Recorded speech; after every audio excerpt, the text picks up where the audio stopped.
Hey everyone! Welcome back to No Harry. Get ready for an amazing tale. What if Harry's Parseltongue summoned Basilisk at age 9 who declared him true heir of Slytherin house? Smash that like button and subscribe for more.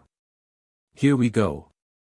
Chapter 1, The Serpent Beneath Surrey. The thunder came first, then the rain, then the dark so complete it swallowed the streetlights whole. Harry Potter lay on his cot in the cupboard under the stairs and listened to the storm eat little whinging alive.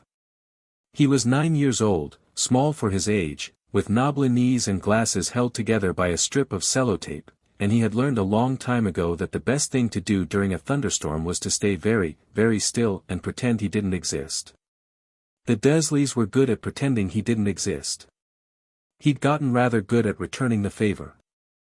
Lightning cracked outside and the cupboard lit up white for half a second, long enough for Harry to see the spider working in the corner near the hot water pipe. It was a big one, brown and deliberate, dragging a moth toward the center of its web. He watched it because there was nothing else to watch, and because the spider, at least, was doing something purposeful. He envied it that. The rain got heavier. The thunder rolled in longer waves, like something enormous breathing, and Harry pulled his thin blanket to his chin and stared at the ceiling 6 inches above his face and thought, not for the first time, that there had to be more than this. There had to be. The alternative was too bleak to sit with. He'd had the thought often enough that it had worn a groove into him, smooth and familiar. More than this. More than Privet Drive and Dudley's cast-off clothes and the strange, wild things that happened around him when he was frightened or angry, things that nobody talked about, things that made Aunt Petunia's face go white and tight. More than being the boy who didn't belong anywhere. More. The spider dropped its moth and went still. Harry frowned. He watched the spider, and then he noticed it wasn't just still, it was frozen, legs curled slightly inward, like something had startled it into paralysis. The web trembled. Not from the rain. Not from vibration. From below. Something was moving under the house. Harry sat up so fast he cracked his head on the sloped ceiling and hissed through his teeth. The hiss came out wrong, or rather it came out right in a way he didn't understand, a long sibilant sound that felt less like pain and more like language, and the moment it left his throat the trembling stopped. Everything stopped. The storm was still there. The rain hammered the pavement outside and lightning threw shadows through the vent slats. But the thing beneath the floor had gone utterly, absolutely still, the way prey goes still, or the way a predator does when it's listening. Harry's heart was hammering. He pressed his palm flat against the floorboards and felt nothing at first, then, warmth. Deep warmth, like sun-soaked stone. Like something alive. He didn't think about it. He just spoke. Not in English. Not in anything he had a name for. The sounds came up from somewhere below his sternum, soft and serpentine, and what he said, what he meant, was something like, "Who's there?" The silence that followed lasted 10 full seconds. Then the voice came back. It came from everywhere at once, from the floor and the walls and the base of his spine, and it was the oldest sound Harry had ever heard, like a river remembering when it was an ocean. "Someone who has been waiting," it said, "for a very long time." He didn't sleep that night. He lay on his cot with the blanket over his head and had a conversation with something beneath the ground that called itself Vashti, and by the time grey morning light crept under the cupboard door he had stopped being frightened entirely. Fear had been replaced by something that felt, dangerously, like wonder. She had been sleeping, she told him, since the last time a true heir had walked above her. She did not say how long that was. When he pressed her, she said only that the London above her had been different when she last opened her eyes, and that he should not ask questions whose answers would make his mortal mind feel small. "What are you?" he had asked. "I am Vashti. I am Salazar's last." "What does that mean?" A pause. Then, dry as desert sand, "It means that every other creature he bound has either died or been released or gone feral from neglect, and I alone remain. Because I alone had the patience." "Patience to wait for what?" "For you." "Though I will admit," she added, you are smaller than I expected. Harry stared at the ceiling. I'm 9, he said aloud, then caught himself and switched back to the sliding language. I'm 9. I know how old you are. I can feel your heartbeat through the stone. It is very fast. You should eat more. My aunt and uncle don't. He stopped. Started again. It's complicated. A long, low sound that might have been a sigh if a mountain could sigh. Tell me about these people who keep the air in a cupboard. And he did. He told her everything, the cupboard, the Dudley's gang, the teachers who never quite saw what happened, the food he cooked and didn't eat, the school clothes 3 sizes too large, and the strange things that had happened over the years that he'd never been able to explain and that Aunt Petunia called abnormality in a voice like she'd bitten into something rotten. Vashti listened without interrupting. This was remarkable, Harry would later realize. She was a creature of enormous age and appetites and opinions, and she chose to listen. When he finished, she said, "You are going to need to learn a great many things very quickly." "I know," Harry said. "You are not upset." He thought about it. The honest answer was that he'd been upset for so long it had stopped feeling like upset and started feeling like weather, just the permanent condition of his life. But there was something new now, something that had arrived with the voice beneath the floor, and it felt less like hope and more like certainty. Like a key turning in a lock he hadn't known was locked. "Not anymore," he said. The education began 3 days later, after the storm had passed and Aunt Petunia had sent Harry out to weed the garden, close enough to the earth that Vashti could speak more easily, her voice rising through the soil with less effort than through the stone of the house. She had limitations. She could not move far, the foundations of the houses in this street were modern, shallow things, and her chamber was deep and fixed, dug into a layer of bedrock she did not bother to describe further. She could speak to him when he was close to the ground. She could feel him when he was in the cupboard. She could not, she was very clear about this, come up. "Not yet," she said. He was pulling up dandelions and dropping them into a bucket, careful to look busy in case Aunt Petunia was watching through the kitchen window. "What do you mean, not yet?" "I mean that the world above does not know I exist, and there are very good reasons to keep it that way until you are ready." "Ready for what?" "Everything." A pause. "Now. Let us begin with history, since you appear to know none." "I know history. I'm quite good at school." "You know Muggle history. Which is fine and good and entirely useless for where you are going." "When I say history, I mean the true history of magic on this island, the founders, the split, the decline, the wars, and why the current state of your world is, if I am being precise, a catastrophe held together with good intentions and old rope." Harry sat back on his heels and looked at the patch of grass in front of him. "That sounds like a lot." "It is a lot. Fortunately, we have time. You will not be going anywhere until you are 11. That's 2 years. "Yes. And in that time you will learn everything I know about magic, its history, its theory, its practice, and when you walk into that school, you will not be walking in as a boy who survived something terrible when he was a baby." The voice dropped half a register, slower and deliberate. "You will walk in as what you actually are." Harry pulled another dandelion. The afternoon sun was warm on the back of his neck. A robin landed 3 feet away and watched him with one black eye. "What am I?" he asked. Not plaintive, not dramatic. Just the question. The answer came measured and certain, like something read from stone. "You are the heir of Slytherin. Not by bloodline alone, bloodlines are cheap, and half the pure-blood families in England claim descent from founders with less evidence than a soggy pamphlet. You are the heir by the old measure. By inheritance of nature." Salazar built his chamber and bound his servants to recognize a specific quality in a person, not ancestry, not power as measured in raw magic, but something closer to what Muggles might call sovereignty. A person who is, in their essential self, a ruler. Not a king, kings are made by ceremony. A ruler. Someone to whom order naturally flows. That sounds like something you'd say about anyone who wants to be important. Yes, Vashti said, with what was definitely a hint of appreciation. It does. Which is why most people who've claimed the title were frauds. I know the difference. Harry was quiet for a moment. The robin flew away. How?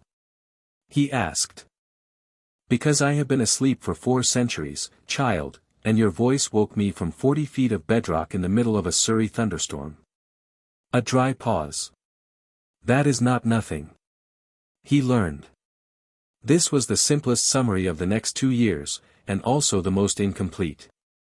He learned, with the focus of someone who had been waiting their whole life for something actually worth focusing on, and under Vashti's instruction the world cracked open like a geode, grey on the outside and blazing within. She taught him the history first, because she was ancient and because she believed, firmly, that a mind with no context is a hammer that doesn't know it's a hammer. She told him about the 4 founders, Godric Gryffindor, Helga Hufflepuff, Rowena Ravenclaw, Salazar Slytherin, and she told it without the comfortable rounding off that history books apply to complicated people. Salazar was not a simple villain. He was a man who had watched magical children tortured and killed by Muggle mobs, who had built something extraordinary to protect a community he loved, who had then watched that community choose appeasement over survival and called it values. His departure from Hogwarts had not been a tantrum.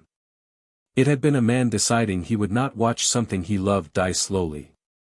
He was right about some things, Vashti said, on a cold October afternoon when Harry was crouched between the shed and the garden wall with his knees to his chest. He was wrong about others. Most complicated people are. The foolish ones are only wrong. The dangerous ones are only right. Salazar was complicated. What was he wrong about? He thought blood was a reliable measure of character.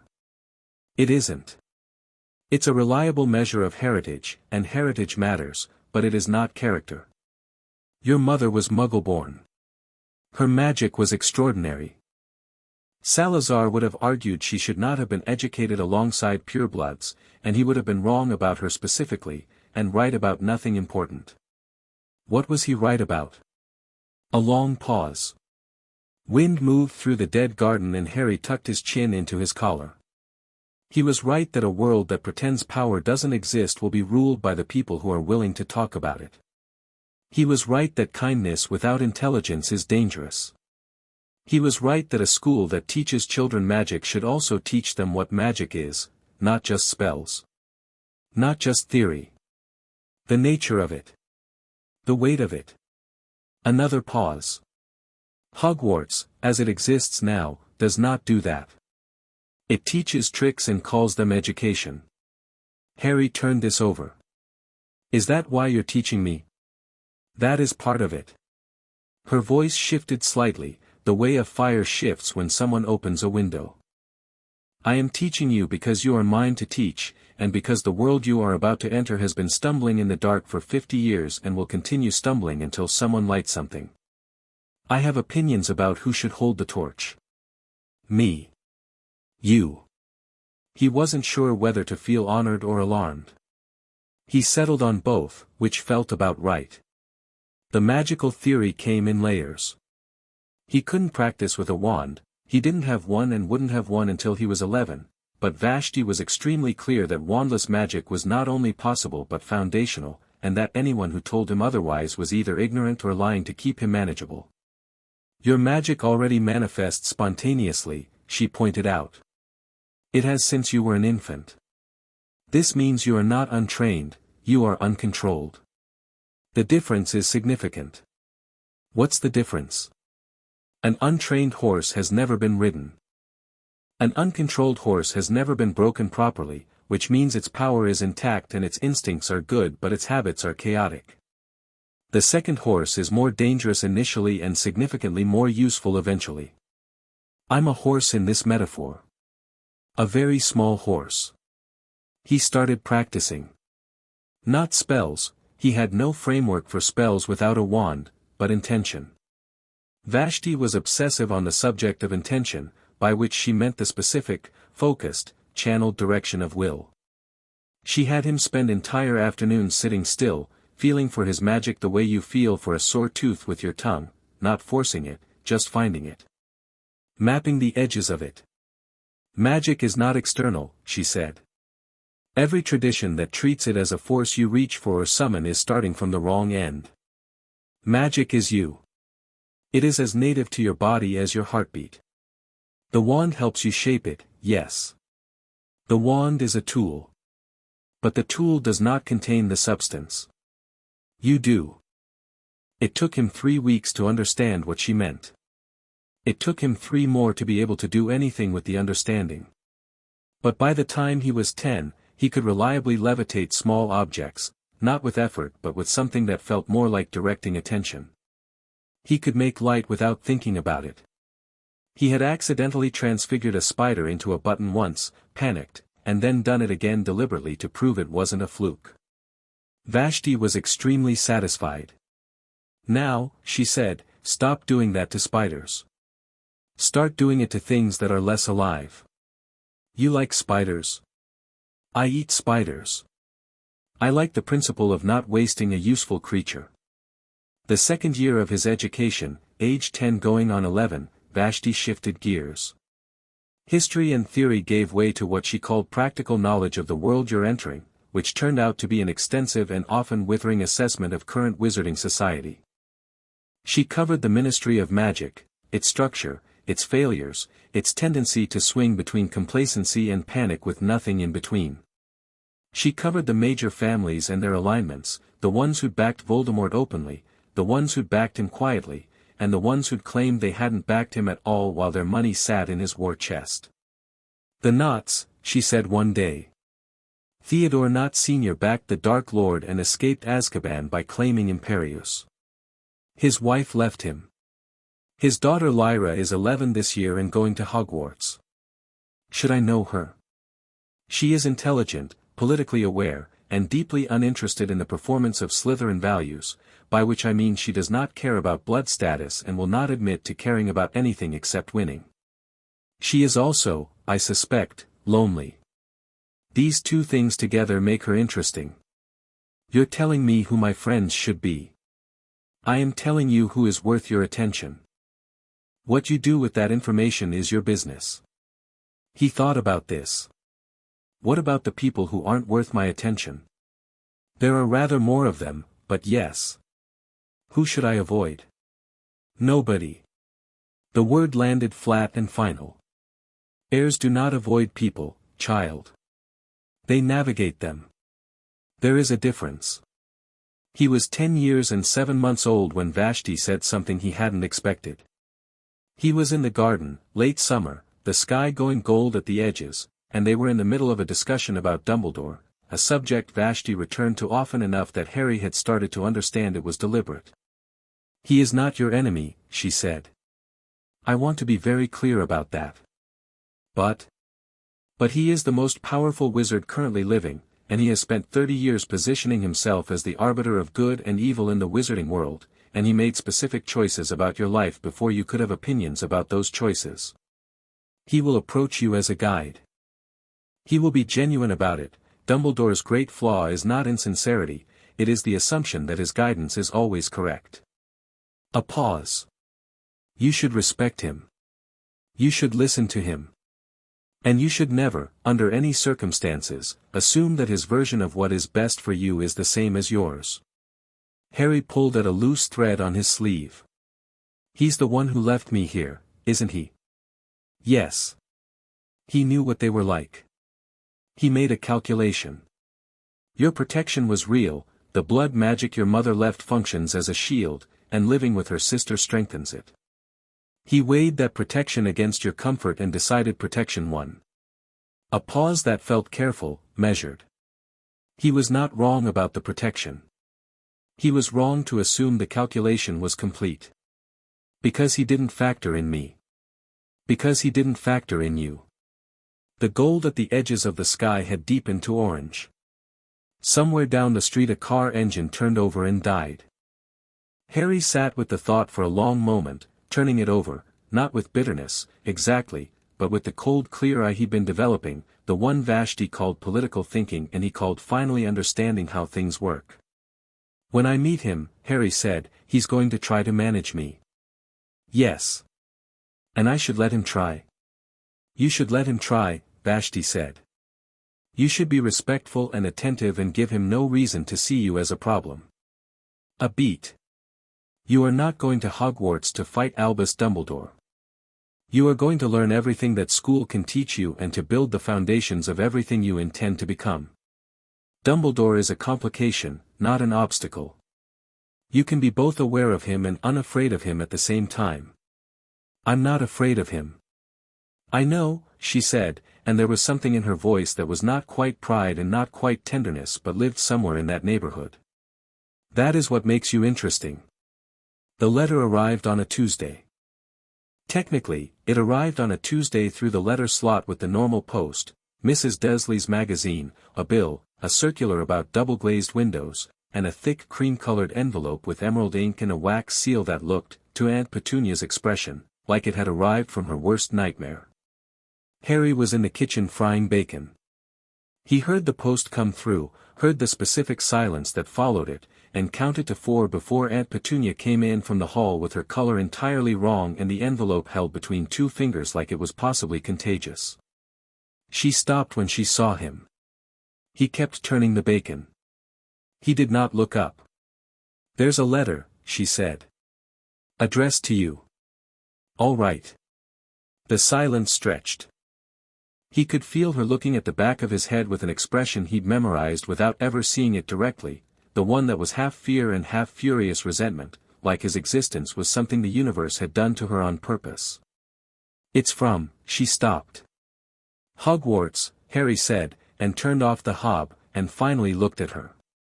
Petunia Dursley went very still. I know. I've been expecting it. Her mouth opened. No sound came out. This was unusual. Aunt Petunia had an opinion about everything and the vocal architecture to match. You've been, she swallowed. Expecting it. Yes. He reached out and took the letter from her fingers, which had gone slack enough to let it go. He examined the seal, a shield, for quadrants, lion and snake and badger and eagle. May I have the bacon? I'm going to go read this. And he walked out of the kitchen with the letter under his arm and the bacon on a plate, leaving Aunt Petunia standing next to the cold hob with absolutely nothing to say for what might have been the first time in her life. He read it in the garden, crouched between the shed and the wall, with Vashti's warmth coming up through the earth beneath him. It was exactly as she described, the supply list, the instructions for Diagon Alley, the platform and the date and the term start of September 1st. He read it twice, not because he needed to but because it felt like the kind of thing worth reading twice. Well? Vashti said. It says I need a wand, robes, books, a cauldron. I know what it says. I've been aware of that letter's contents since before you were born. He looked up at the sky. Clear today, the kind of blue that felt like a promise. Ollivanders for the wand. Yes. He'll know what I am. Ollivander knows more than most people are comfortable with. He will make the connection. He will not broadcast it, it is not in his nature to broadcast things. But he will know. And Gringotts? Your vault. Your parents left you considerable resources. I recommend you examine not just the gold vault but make inquiries about the Potter family holdings more broadly. There is a reason the goblins at Gringotts respect the name Potter, and it has nothing to do with Voldemort. Harry folded the letter along its original creases. I'll need someone to take me. The Dursleys won't, Hagrid will come, Vashti said, with calm certainty. He always comes. You know Hagrid? I know of Hagrid. Rubeus Hagrid, half-giant, groundskeeper at Hogwarts, deeply devoted to Dumbledore, deeply devoted to dangerous creatures, deeply devoted to you. He carried you on a motorbike when you were a baby. He will arrive within the week, probably on a Friday, flushed and enormous and apologizing for something, and he will take you to Diagon Alley. A pause. He is a good man. The fact that he is Dumbledore's messenger does not make him less of a good man. Harry considered this. The letter sat in his hands, official and real and smelling faintly of something that wasn't quite ink. Vashti. Yes. When I go, I will still be here, she said, before he could finish. The bond is not dependent on proximity. It is weaker at distance, but it does not break. You will feel me.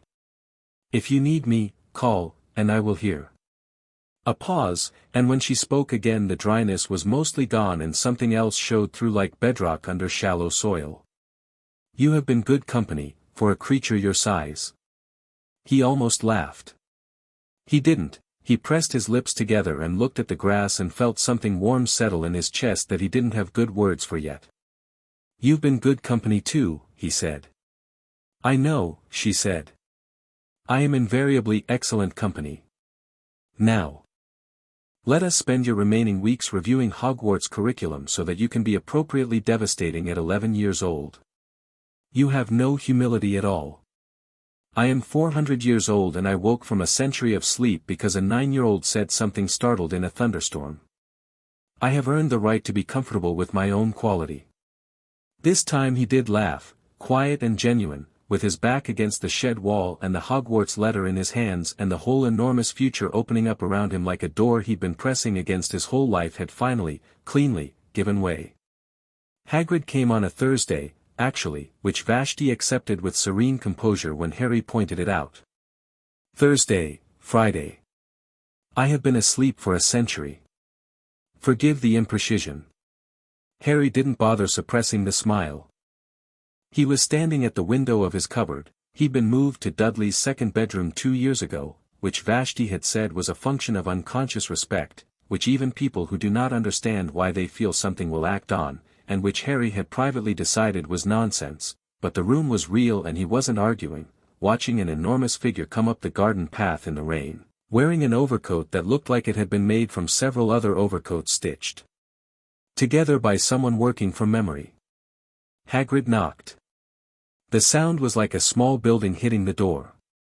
Harry was downstairs before Uncle Vernon had finished heaving himself out of his armchair. He opened the door himself. Hagrid filled the entire frame, beaming through a beard the color and approximate density of a hedge, a lantern in one hand and an envelope in the other, and his face, which was large enough to have suburbs, split into an enormous, genuine smile the moment he saw Harry. Harry, he boomed. Last time I saw ya, you were no bigger'n, well, no bigger'n a normal baby, I suppose, but you seemed very small at the time, 'cause he gestured at himself. Anyway. Rubius Hagrid. Keeper of keys and grounds at Hogwarts. He thrust out the envelope. Happy birthday, well, it was your birthday, July, sorry I'm late, please come in, Harry said. Thank you, Hagrid. Hagrid blinked. Something shifted in his expression. He'd been expecting someone smaller, Harry thought, not in height but in some other dimension. Someone dazzled and overwhelmed. He pushed his glasses up his nose and smiled, and Hagrid, after a moment's recalibration, smiled back and had to turn sideways to get through the door. Uncle Vernon made a noise from the living room doorway. Harry did not look at him. Tea? Harry asked. Oh, yes, lovely, sit wherever you'd like. He was already moving toward the kitchen. I'll make it. Behind him, he heard Uncle Vernon make the noise again, slightly louder, and then the specific sound of someone deciding that the situation was above their pay grade and retreating to the safety of the television. Hagrid sat at the kitchen table, which creaked in a way that suggested it was taking this under advisement, and watched Harry put the kettle on with an expression that Harry, glancing back, could only describe as quietly thunderstruck. You're very calm, Hagrid said. For someone who's just, I know about Hogwarts, Harry said. I've known for a while. I'm very excited to go. He got the mugs down. Do you take sugar? Please, Hagrid said. Then, unable to help himself, how'd you know? Dumbledore said you didn't know anything. Harry smiled and it was entirely pleasant and not unkind. I've always been curious. I found things out. He set the mugs down and sat across from Hagrid, and Hagrid was close enough now that Harry could see the warmth in him, the genuine affection in those beetle-black eyes, and he felt something loosen in his chest that he hadn't known was tight. "A good man," Vashti had said. She was right. "Tell me about the school," Harry said. "I'd love to hear you describe it." And Hagrid did, for an hour, with a mug like a small bucket in his hands and his eyes bright with a love that was completely unself-conscious. He described Hogwarts in a way that no history book could have. The way the staircases moved. The way the lake looked at night. The way the sorting ceremony felt from the doorway of the Great Hall when you first saw it. The ghosts and the grounds and the olery and the warm, enormous solidity of the place. Harry listened to all of it. He asked questions that made Hagrid's answers longer and better. He drank his tea.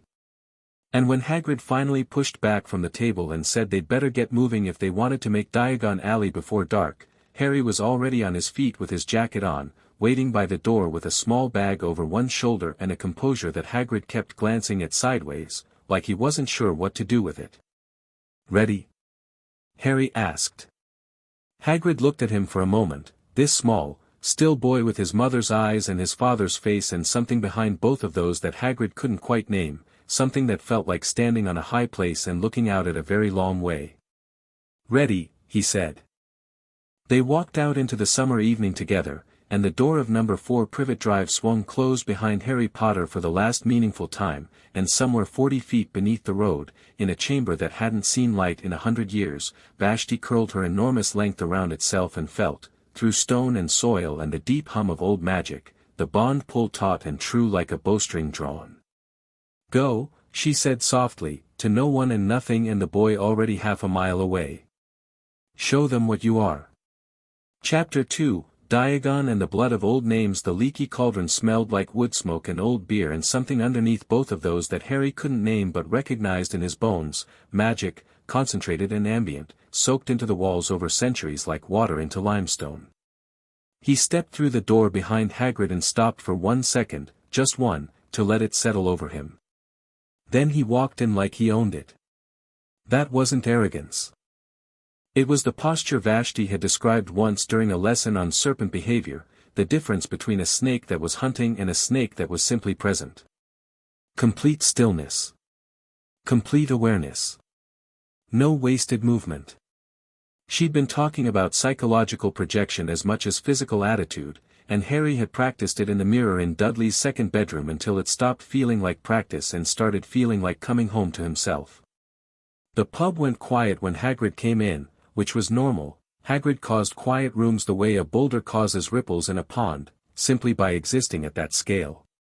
But then the quiet shifted, became textured, and Harry understood without looking that people were looking at him. Not at the scar. At him. The scar would come later, once someone pointed it out. Tom the barman came around the end of the bar with wet hands and an expression of terrified delight. "Bless my soul," he said. "It's Harry Potter." And then it happened, the thing Vashti had warned him about, the thing she'd called the performance of devotion, which was not the same as devotion itself. The pub stood up. Not all at once but in a wave, chair by chair, stool by stool, until everyone was on their feet and staring and someone in the back actually started clapping, and the sound swelled and bounced off the low ceiling and pressed at Harry from every direction. He smiled. Warm. Genuine enough. He shook hands with people whose names he immediately forgot and some whose names he didn't, and he thanked them for their kindness and he let Hagrid steer him through with a large hand on his shoulder, and he kept his face open and pleasant and thought, "This is what they need from me right now, and giving it costs nothing, and later I will think about what it means that a room full of adults stood up for a child they've never met." He thought about it in the back courtyard while Hagrid prodded the bricks with his pink umbrella, 3 up, 2 across, tap tap tap. The wall opened. Harry looked at Diagon Alley. He had read about it. Vashti had described it in the abstract, as a place and a concept and an economic structure. Neither of those things had prepared him for the noise of it, the sheer vertical aliveness of the street, shops piled on top of shops, colored signs swinging in a wind that didn't seem to come from any logical direction, the smell of things hot and cold and animal and alchemical. A cart full of live frogs. A window display of self-stirring cauldrons. An owl hooting from somewhere above. 2 children running with their robes untucked and a woman in purple shouting after them. Right then, Hagrid said, looking down at Harry and then at the street with the proprietary pleasure of someone showing off something they love. Gringotts first. Can't do anything without money. Right, Harry agreed. They walked. Hagrid was recognized every 30 feet and stopped each time with enormous goodwill, shaking hands and booming hellos, and Harry used the interruptions to look at things. A bookshop. An apothecary. A narrow door above which the words Borgin and Burke's could be seen if you looked down the side alley to the left, that would be Nocturne Alley, then, further than he could see from here. A witch with a list almost as long as his arm examining robes in a window. A boy with a pointed face and expensive clothes and the particular posture of someone accustomed to being the most important person in a room. Harry noted him the way you'd note weather. Potentially relevant. Nothing requiring action yet. Gringotts rose at the end of the alley like someone had dropped a piece of marble antiquity into the middle of a market street and dared the market street to say something about it. White stone, bronze doors, a goblin at each side who looked like they were tolerating the existence of humans on probate. Harry walked up the steps and through the doors and let the cold of it close over him like a second skin. The goblin at the main desk had the focused energy of someone who had done this exact job for 200 years and found it genuinely interesting. Harry Potter, Hagrid announced, which was unnecessary because the goblin was already looking at Harry with an expression that was, not warm. Goblins didn't do warm in any recognizable sense, but it was attentive in a way that felt like a different category of attention than the pub had given him.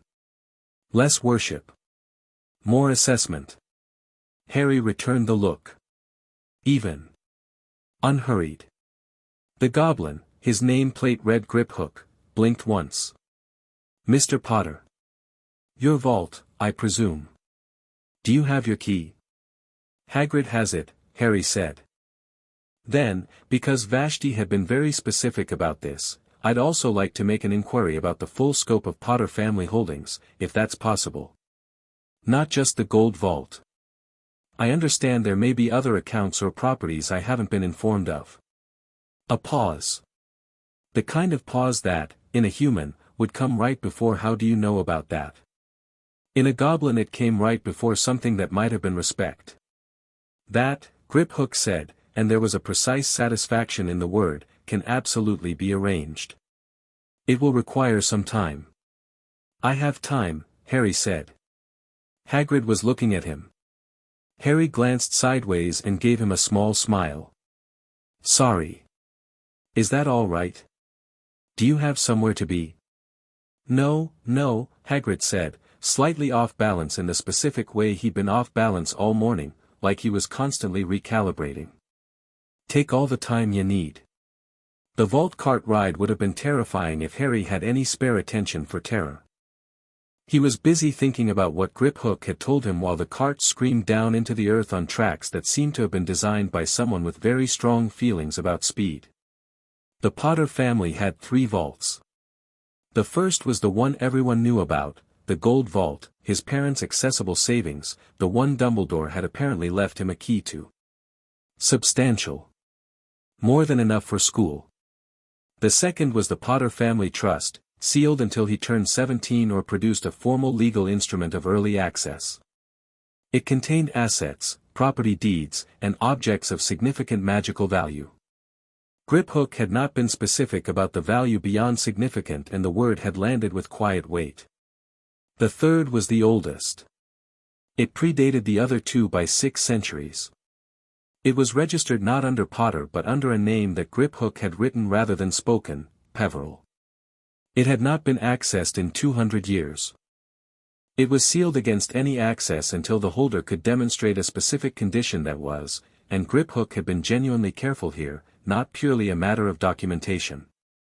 Harry had thought about this for the length of the cart ride and arrived at a conclusion that felt correct in the way Vashti's lessons sometimes settled into correctness, not with fanfare but with the quiet click of something fitting. He would come back to that vault. Not today. When he was ready, and when he understood what condition was required, and after he'd been to Hogwarts and learned things a vault this old would want to know he knew. Some things needed to be earned. The gold vault was enormous and golden and he took what he needed and didn't gawk at it, and Hagrid, beside him, had the look of someone watching a child do an impression of an adult and being increasingly uncertain whether it was an impression at all. Madame Malkin's for robes came before Ollivander's and after the bookshop, where Harry had spent 45 minutes working through the curriculum book list and then selecting 4 additional texts that weren't on the list but that he wanted.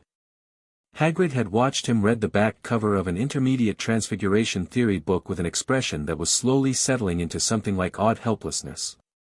Most kids, Hagrid offered, get the comic books. I'll get those too, Harry said reasonably, and tucked a copy of Magical Theory by Adalbert Waffling under his arm. Madame Malkin's was efficient and crowded and smelled like cut fabric and chalk. Harry was stood on a stool with his arms out while a witch with pins in her collar measured him with a tape measure that moved on its own, and he was cataloguing the spines of the framed certificates on the wall when he became aware of the person on the stool next to him. Not tall. Harry's height, approximately. Fair-haired, not blonde, something darker underneath the fairness, like sunlight through amber. Dark eyes that were currently examining him with the same precise, unhurried attention he was giving the room. Hogwarts, she said. Not a question, particularly. More of a confirmation. Yes, Harry said. He looked at her directly. You. Obviously. A slight pause. You're not what I expected. What did you expect? She considered this seriously rather than deflecting, which he noted. Something smaller, she said. More overwhelmed. This is your first time in Diagon Alley, presumably. Most Muggle-raised children look like they've been hit by a train. I've had time to prepare. She returned to looking at the certificates for a moment. Then, Lyra not. Harry Potter. She didn't do what most people did with the name, which was some version of going theatrical. She absorbed it and stayed still and said, I know who you are. Everybody does. That's not very interesting. What's interesting is that you're standing there like you've already decided how this is going to go. Harry looked at her. She was sharp, not sharp the way Vashti was sharp, which was ancient and absolute, but sharp in the way of a blade that was still being shaped. Intelligent. Measuring. Deeply tired of something she hadn't said yet. How do you think it's going to go? He asked. I think, Lyra not said, that you're going into Slytherin and it's going to cause an enormous amount of fuss and I think that is completely your intention. He smiled. Not the warm public smile he'd used in the pub. This one was smaller and more honest. Which house are you expecting? Slytherin. Flat. Certain. I've known since I was 7. It's not exciting at this point, it's just geography. Madame Malkin said something to Harry about standing still for the hem and he adjusted without looking away from Lyra. Your father, he said. Not unkindly. Just the fact on the table between them. Something moved across her face, quick and controlled and not quite concealed. What about him? Nothing, specifically. I just think it probably makes Slytherin feel more like a sentence than a house. The silence stretched 2 seconds longer than comfortable. Most people, Lyra said, spend considerably more time working up to saying something like that. We're on stools in a robe shop. We have maybe 4 more minutes. He glanced at the hem measurement, back at her. I'm not trying to be rude. I know. She said it almost unwillingly, like a concession. That's what's strange about it. She looked at him again with that measuring attention. You said you prepared. For all of this. For what the wizarding world is like, yes. Who taught you? Someone who's known it longer than anyone currently alive. She waited. He didn't elaborate. She appeared to decide that pushing it would be less interesting than letting it sit, which told him something useful. Madame Malkin announced Harry was done. He stepped off the stool and collected his package and turned to Lyra, who was still being measured, and said, "What compartment do you usually sit in on the express?" "Rear third." "Less noise." "I'll find you," he said. "You might," she said, and it was not quite a challenge and not quite an invitation, and it was, Harry thought as he walked out into the alley, quite possibly both. Hagrid was outside with 2 ice creams and a relieved expression. "Made a friend?" "Potentially," Harry said. He took the ice cream. "Thank you." "Ollivander's next." Hagrid's expression flickered. "How'd you know about the list?" Harry said, gesturing at the Hogwarts supply list in his pocket. "It says get your wand from Ollivander's." "Right," Hagrid said. "Right, yeah. Course." They walked. The alley had gotten more crowded in the time they'd been inside, and Harry moved through the crowd with Hagrid's massive presence clearing the way, eating his ice cream and thinking about Lyra not in the Peveril vault and the way the magic of this street felt different from Vashti's magic, younger, somehow, more recently worked, like comparing a carved stone to a printed page. "Hagrid," he said. "Yeah. Do you know much about wand lore?" A pause. "Little bit." "Why?" "I'm just wondering what Ollivander is going to say." Another pause, different this time. "Why would you wonder that before you've been?" Harry finished his ice cream and didn't answer, and Hagrid walked beside him in the specific silence of someone who had given up trying to predict the morning. The wand shop was narrow and dusty and smelled like sawdust and something piney, and Garrick Ollivander was behind the counter looking at Harry before Harry had fully come through the door. Not looking at the scar. At the eyes.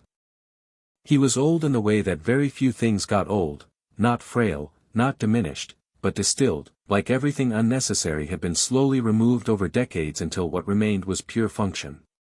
His silver eyes were very still and very bright. "Harry Potter," he said. "Not theatrical, like the pub. Careful. Like reading an inscription in a language you know but haven't used recently." "Mr. Ollivander," Harry said. "I sold your parents their wands," Ollivander said, moving from behind the counter with the measuring tape already in hand, snapping forward to measure Harry's arm without being invited. "Your father's, mahogany, pliable, 11 inches, excellent for transfiguration. Your mother's, willow, 10 1/4, swishy, rather good for charms." He paused, the measuring tape freezing mid-air. "And I have been wondering for quite some time what wand would choose you." "Wondering," Harry said. "Not waiting." Ollivander looked at him. The distinction had landed. "Wondering implies uncertainty," Harry said. "Have you been uncertain?" A silence. Ollivander put the tape measure down slowly, as if he was setting something fragile on a surface, and looked at Harry the way a jeweler looks at a stone they've been told is extraordinary before determining whether they agree. "No," Ollivander said quietly. "I haven't been uncertain. But I have been curious about why I wasn't." He tilted his head. "You're not what anyone has been expecting. So I've been told today. And that doesn't bother you?" "Not particularly." Ollivander was quiet for a moment. Then he turned to the shelves and began moving through them with the certainty of someone who has already done this in their head and is now simply executing the result. "Try this," he said, pressing a box into Harry's hands. "Holly and phoenix feather, 11 inches, nice and supple." Harry picked up the wand. He held it the way Vashti had described, not gripping, not performing, just contact. The wand stayed entirely inert in his hand. Not wrong, exactly, it wasn't uncomfortable, but completely silent. Ollivander took it back without comment. He went to the shelves again. Harry watched him. 3 more wands. None of them wrong enough to spark, none of them right enough to speak. On the 5th, Ollivander paused before handing it over. He was holding a narrow dark box and looking at Harry with the silver eyes that had gone very carefully neutral in the way eyes go neutral when someone is managing their own expression. "This one," he said, I made a very long time ago. Not for you, it wasn't made for anyone specific, which is unusual for me. I made it because the materials demanded to be made into something and I obeyed the materials, as good craftsmen do. He opened the box. 13 inches. Dragon heartstring, Romanian longhorn, specifically. Unyielding. Harry picked it up. The warmth was immediate, not the warmth of the bond with Vashti, which was deep and geological, but something crisp and immediate, like striking flint. The air around him moved. The dust on the nearest shelf stirred in a tiny spiral. The lantern above the counter flared briefly bright. Harry felt the magic in him reach toward the wand and find it already reaching back. Ah, Ollivander said. Harry looked at the wand. 13 inches. The wood was dark and very smooth and the grain ran in a tight, even spiral toward the tip. He turned it once in his fingers and the lantern steadied. It's warm, he said. Yes. Ollivander was watching him with the expression of a man confirming a theorem. Wands are associated, as you may know, with transformation and with power over life and death, not because of anything sinister, though sinister uses are certainly possible, but because yew itself is the tree that stands in churchyards, that produces berries that are poison and bark that became the first effective cancer treatment, that lives for 4,000 years.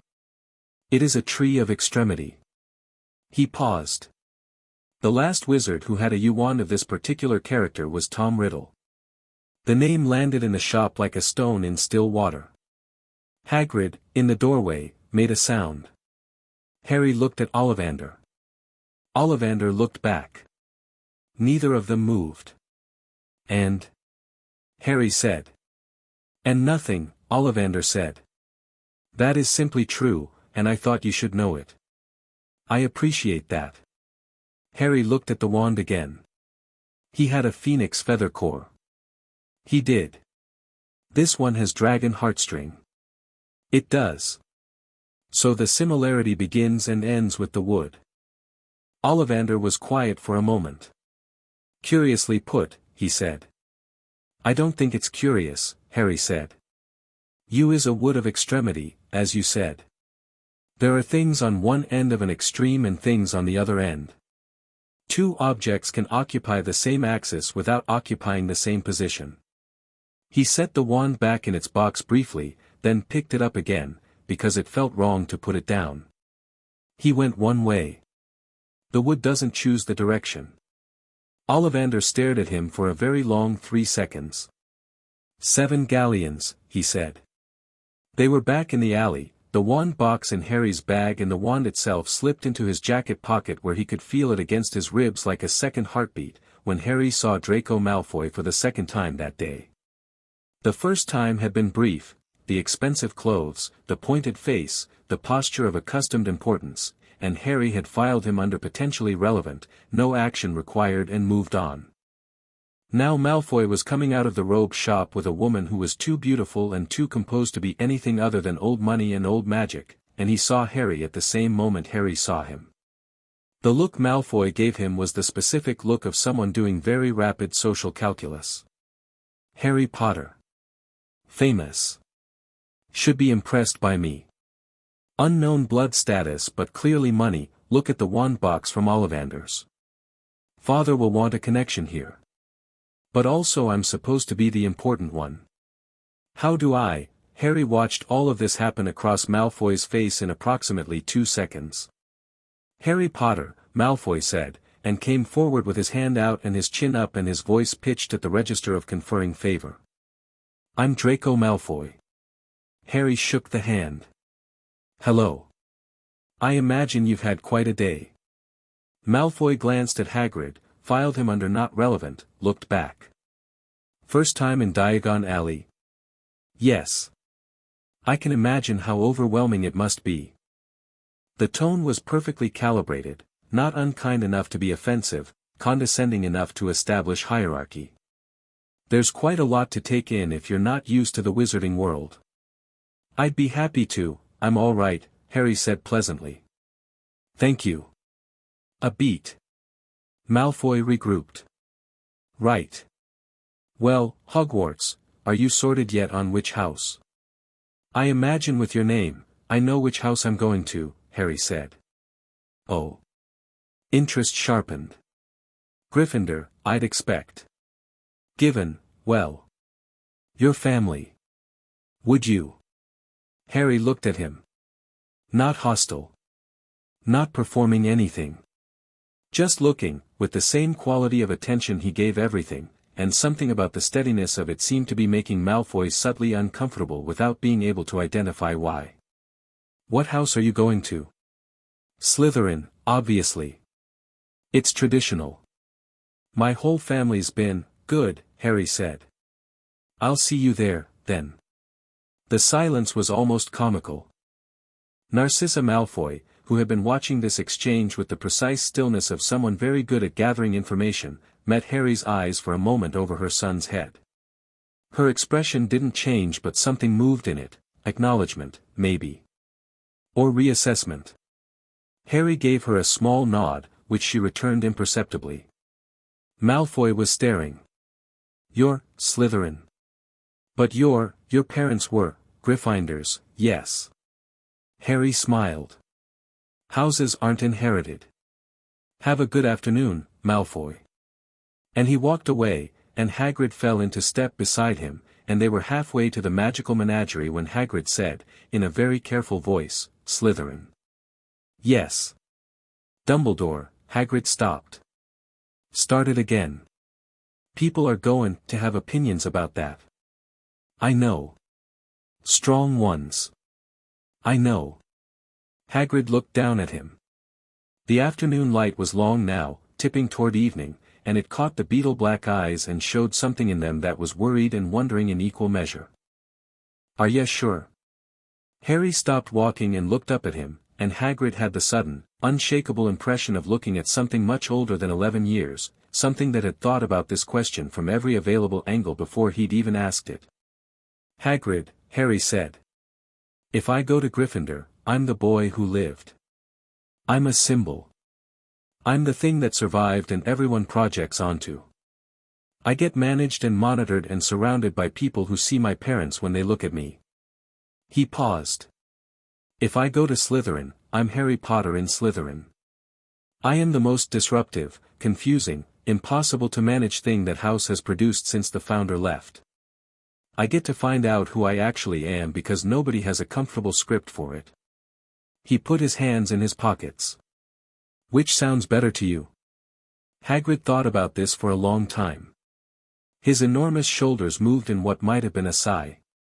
Can't argue with it, he said finally. No, Harry agreed, and started walking again. You can't. The Hogwarts Express was red and enormous and screaming with steam, and platform 9 3/4 smelled like coal smoke and nervous energy and approximately 400 owls. Harry had said goodbye to Hagrid at the barrier, genuine, warm, and including a promise to write, which Harry meant because Hagrid was worth knowing independent of anything else, and had pushed through the wall with his trolley and stood for a moment on the platform while the chaos of first-day departures broke around him like surf.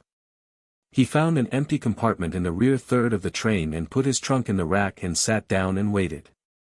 Neville Longbottom found him by accident.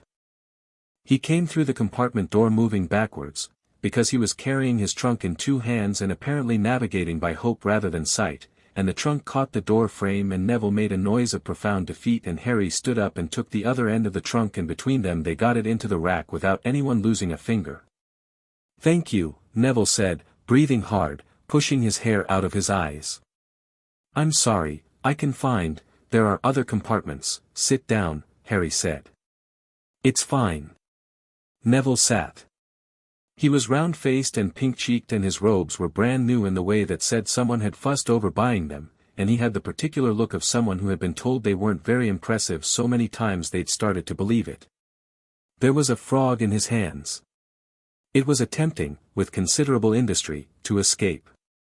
He does that, Neville said, watching the frog. I don't know why Gran got him for me. She said every witch or wizard should have a familiar and I pointed out that toads were quite old-fashioned and she said she didn't care, and here we are. He finally looked up and properly at Harry and went pink in a way that happened when you suddenly realized who you were talking to. Oh. You're Harry Potter. Yes. What's your frog's name? Neville blinked. Trevor. Trevor's good with direction. He's heading for the gap between the seat cushions, which is logical if you're a frog, enclosed space, damp probably, safe. Try pressing your thumb to the base of his throat very lightly. Not a grip, just contact. It calms them. Neville stared. Then he tried it. Trevor went still. How do you know that? I've spent a lot of time learning about animals. Harry glanced at the door. Are you Muggle-born or, neither, really? Half, well, Grand's pure, my parents were both, they were Aurors. His face did something complicated that he quickly controlled. They got hurt. In the war. They're at St. Mungo's. Harry nodded. Not with pity. With the specific gravity the fact deserved. I'm sorry. Neville started to say it's fine and then stopped, and something in Harry's expression, the absence of performance, of the careful tiptoe people usually did around his situation, seemed to pull the honest version out of him instead. It's not fine, but it's just true. It's been true since I was a baby. You learn to carry it. Yes, Harry said simply. You do. They sat in comfortable silence for a moment, the train beginning to fill around them, until Neville said, What house do you think you'll be in? Slytherin, Harry said. Neville stared. Really? Yes. But everyone says you'll be Gryffindor. Everyone's going to be surprised, then. Neville appeared to process this. That doesn't bother you? What people will think. Harry looked at him. Does it bother you that people think you're not impressive? The pink in Neville's cheeks deepened. Yes, he said, after a moment. A lot. That's because you care what they think. Which is different from caring about being impressive. Harry paused. You were brave enough to be honest with me about your parents. That's not nothing. Neville looked at Trevor, who was still calm in his hands. Gran says the whole family is waiting for me to show I'm properly magical. Like my dad. She keeps saying it could happen any time. You're magical, Harry said. You're sitting on a train to Hogwarts. The only question is whether people let you believe it long enough to find out what kind. Neville was quiet. The train gave a great shudder and began to move, and the platform slid past the window, families diminishing in the steam, and Harry watched the city go by and thought about houses and choices and the long game of becoming something you'd decided to be. I think I'll be Gryffindor, Neville said, eventually. Small. Like a confession. Good, Harry said. Then be a proper one. Not the nervous kind. Neville looked at him. Are you always like this? Like what? Like, he gestured vaguely. Like you've already decided everything is going to be all right. Harry considered this honestly. I've decided I'm going to be all right, he said. That's not the same thing, but it's enough to work with. Neville thought about this for a long time. Outside, London gave way to green, the city peeling back from the tracks to reveal hills and hedgerows and sky going dimmer with evening. Trevor fell asleep in his hands, small and improbable and content. The compartment door slid open. Lyra not looked at the two of them, assessed the situation with 3-second efficiency, and stepped in and sat down across from Harry. The rear third has been invaded by 2 first-years arguing about Quidditch teams, she said. It's intolerable. This is Neville, Harry said. I know who Neville Longbottom is.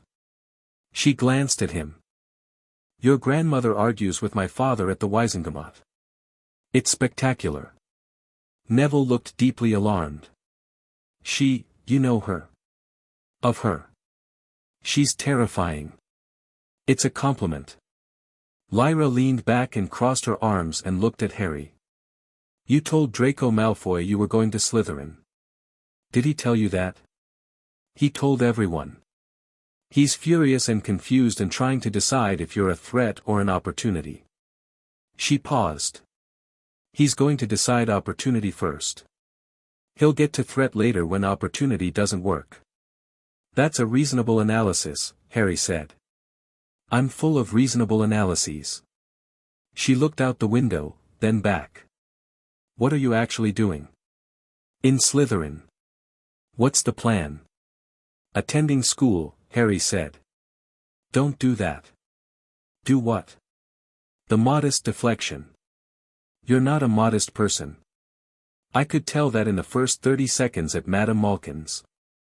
She fixed him with a look that was direct and slightly impatient and entirely unimpressed by his attempt to be unreadable.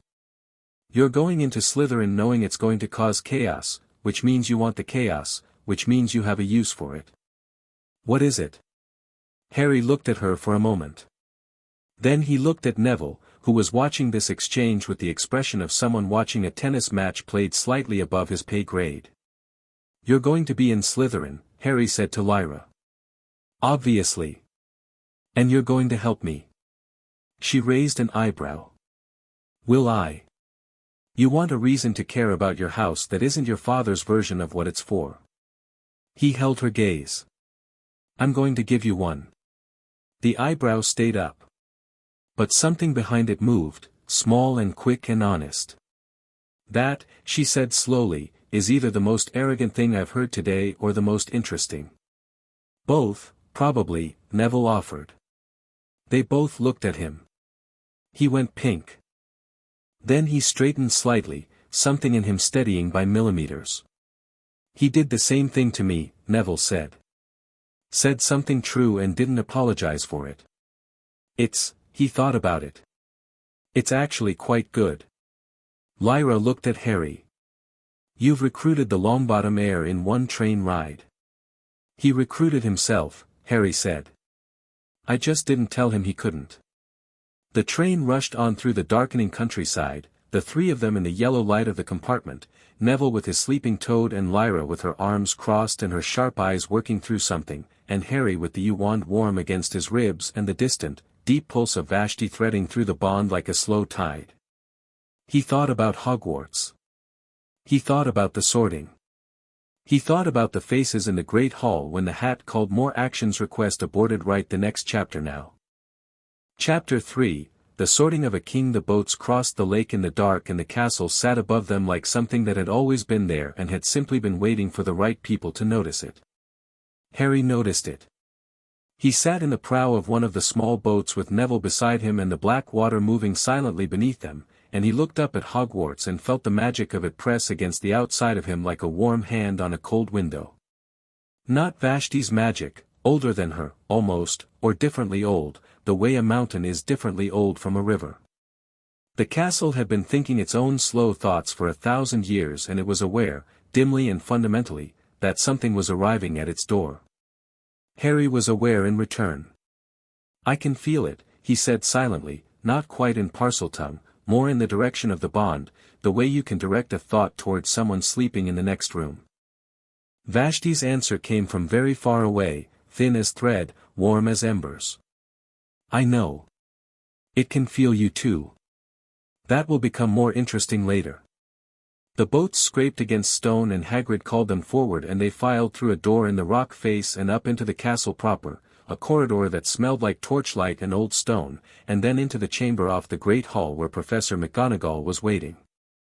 She was exactly as Vashti had described, spare and straight, with the particular compressed authority of someone who runs things by force of character alone. She gave them the speech about the houses with the precise efficiency of someone who had given it 200 times and still meant it, and the first years clustered around her looking terrified and excited in various proportions. Harry stood near the back and listened and watched. The ghost incident, the house ghosts arriving through the walls to have their traditional argument, scattered most of the first years backward and produced several small screams. Harry watched the bloody Baron move through the solid stone and thought about the Chamber of Secrets and about what Vashti had said once, obliquely, about Hogwarts having more rooms than its current inhabitants knew to look for. McGonagall chased the ghosts away and looked at the first years with something that might have been exasperated fondness if you knew what you were looking for. "Form a line," she said. "The ceremony is about to begin." They filed into the great hall. The hall hit differently in person than any description. Not the ceiling. Harry had read about the ceiling, the enchanted sky showing stars tonight, cold and clear and real above the floating candles. Not the 4 tables with their hundreds of students turning to look, or the staff table at the far end where Dumbledore sat in the center like a sun around which everything else arranged itself. Not any single element.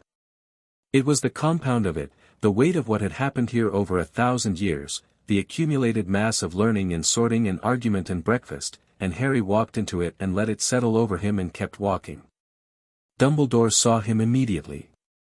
Harry knew this because he was watching for it, not obviously, not in a way that telegraphed anything, but with the peripheral precision Vashti had developed in him over 2 years of teaching attention. The headmaster's eyes moved through the line of first years with warm, bright interest and stopped on Harry for precisely 2 seconds longer than anyone else. And then, this was the interesting part, something changed in Dumbledore's expression. Not alarm. Not the theatrical recognition of the pub or Malfoy's social calculation. Something quieter. He had the look of a man who had made a plan and was hearing, from a great distance, the specific sound that meant the plan needed revision. Harry looked at him directly for 1 second. Calm. Even. Dumbledore's eyebrow went up half a degree. Harry looked forward again. The Sorting Hat sat on a 4-legged stool at the front of the hall, looking exactly like a very battered old hat, and then it opened a rip near the brim and began to sing. The song was about the 4 houses, their qualities, their values, their history. Harry listened for the parts most Sorting Hat songs glossed over, the lines that said ambition and cunning were tools and not crimes, that Slytherin had been misread for generations, that the divisions between houses were human additions to something older and more complicated. The hat knew more than it was asked to say. That was apparent in the pauses between verses. McGonagall unrolled her scroll. Names went forward. Susan Bones. Terry Boot. Lavender Brown. The hall reacted to each sorting with its own rhythm, cheers from the relevant table, the new student walking forward with relief or excitement or determination. Hermione Granger went to Gryffindor after a hat that barely touched her head, looking thrilled and terrified and immediately trying to memorize the room. Neville Longbottom's name was called and Harry watched him walk forward, the nervous set of his shoulders, the way he tucked Trevor so firmly into his pocket you could see the bulge of frog against robe. Neville sat down on the stool and McGonagall put the hat on his head, and it slid down over his eyes, and there was a long pause. Harry held very still. The hat shouted, "Gryffindor." The red and gold table erupted. Neville took the hat off with shaking hands and walked to the table and sat down and someone immediately clapped him on the shoulder, and Harry saw the look on his face, not the look of someone validated, exactly, but the look of someone who'd been carrying a question for 10 years and had just gotten an answer. It wasn't surprise. It was permission. Good, Harry thought. Draco Malfoy went to Slytherin after 5 seconds of hat contact, which was not a deliberation. He sat down at the green table looking satisfied in the way of someone who has received exactly what they expected, which was its own kind of limitation. Lyra Knott went forward. The hat touched her head and was still for 4 seconds, and Harry thought he saw the brim twitch in the way hats don't normally twitch, and then, Slytherin. She walked to the table with perfect composure, sat down 2 seats from Malfoy, and did not look at the Gryffindor table or the staff table or anywhere except directly forward, which was its own form of statement. She glanced once at the first year's line. Harry gave her a small nod. Potter, Harry. The hall did not go quiet so much as it inhaled.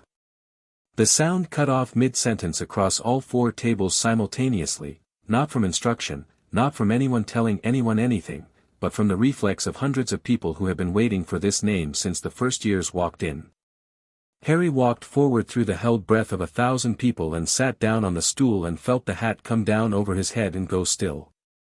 Then the hat spoke. Inside his skull, directly, a voice that was both ancient and surprisingly present, like a very old book that had been read often enough to know how to talk. "Well," it said. "Now." "Hello," Harry said. A pause. "You can hear me clearly?" It was not a question. Yes. Most of them just get impressions. You're having a conversation. You've had conversations before. A few times. Once or twice a century, give or take. Someone arrives with their mind organized enough, or their magic old enough in some particular way, to talk rather than just listen. The hat paused. "You're very young to be this clear." "I've had good instruction." "Yes."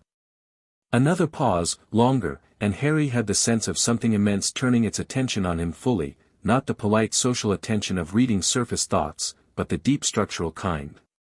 "I can see that. 2 years with something very old. Something that recognized you. A beat. I know what she is, you know. I know what's sleeping under Surrey. Then you know what I am." "I know what you may be," the hat said, with careful precision. "There's a difference. What you are is always partly choice." It paused. "Interesting that you understand that. Most people who come to me with this kind of inheritance are either afraid of it or intoxicated by it. I've had 2 years to get used to the idea." "And where would you like to go?" Harry considered the question not because he didn't know the answer but because the hat deserved the consideration. "Slytherin. Of course." A pause. "You know what this will do. The conversations it will start. The assumptions." "Yes. Dumbledore will reassess his approach to you within the first week." "I know. And you want that." "I want to be in the house that was built by the founder who understood something everyone else has spent 500 years pretending he didn't understand." "What did he understand?" "That power is real. That pretending it isn't doesn't make it go away, it just hands it to whoever is willing to acknowledge it." The hat was quiet for a moment that felt, inside Harry's head, almost contemplative. "He also built a chamber under this school," the hat said, "and bound a monster in it." "He built a room," Harry said. "Bound a guardian. The interpretation is a matter of intent." "And what was his intent?" "Protection." A pause. "Misdirected, in the end. Aimed at the wrong threat. But the intent was protection." Another silence. Then the hat said, quietly and with what seemed like genuine interest, "You are going to be complicated." "Probably." "Good," said the Sorting Hat, and its voice dropped to something that resonated differently, older and more absolute. "Slytherin has needed complicated for a very long time." And then, at full volume, in the voice that bounced off stone walls and high enchanted ceilings and hit every corner of the most famous school of magic in Britain, "Slytherin." The silence lasted 3 full seconds. Harry took the hat off and handed it back to McGonagall, whose face had achieved a remarkable neutrality, and turned to walk to the Slytherin table. He did it the same way he'd walked into the hall, steadily, unhurriedly, like he was going somewhere he'd always meant to go. The Gryffindor table was very quiet. The Hufflepuff table was buzzing. The Ravenclaw table appeared to be having a rapid collective debate at very low volume. The Slytherin table was the most interesting. He could read the rows of it as he walked toward them, older students in the back, ranging from confused to openly fascinated.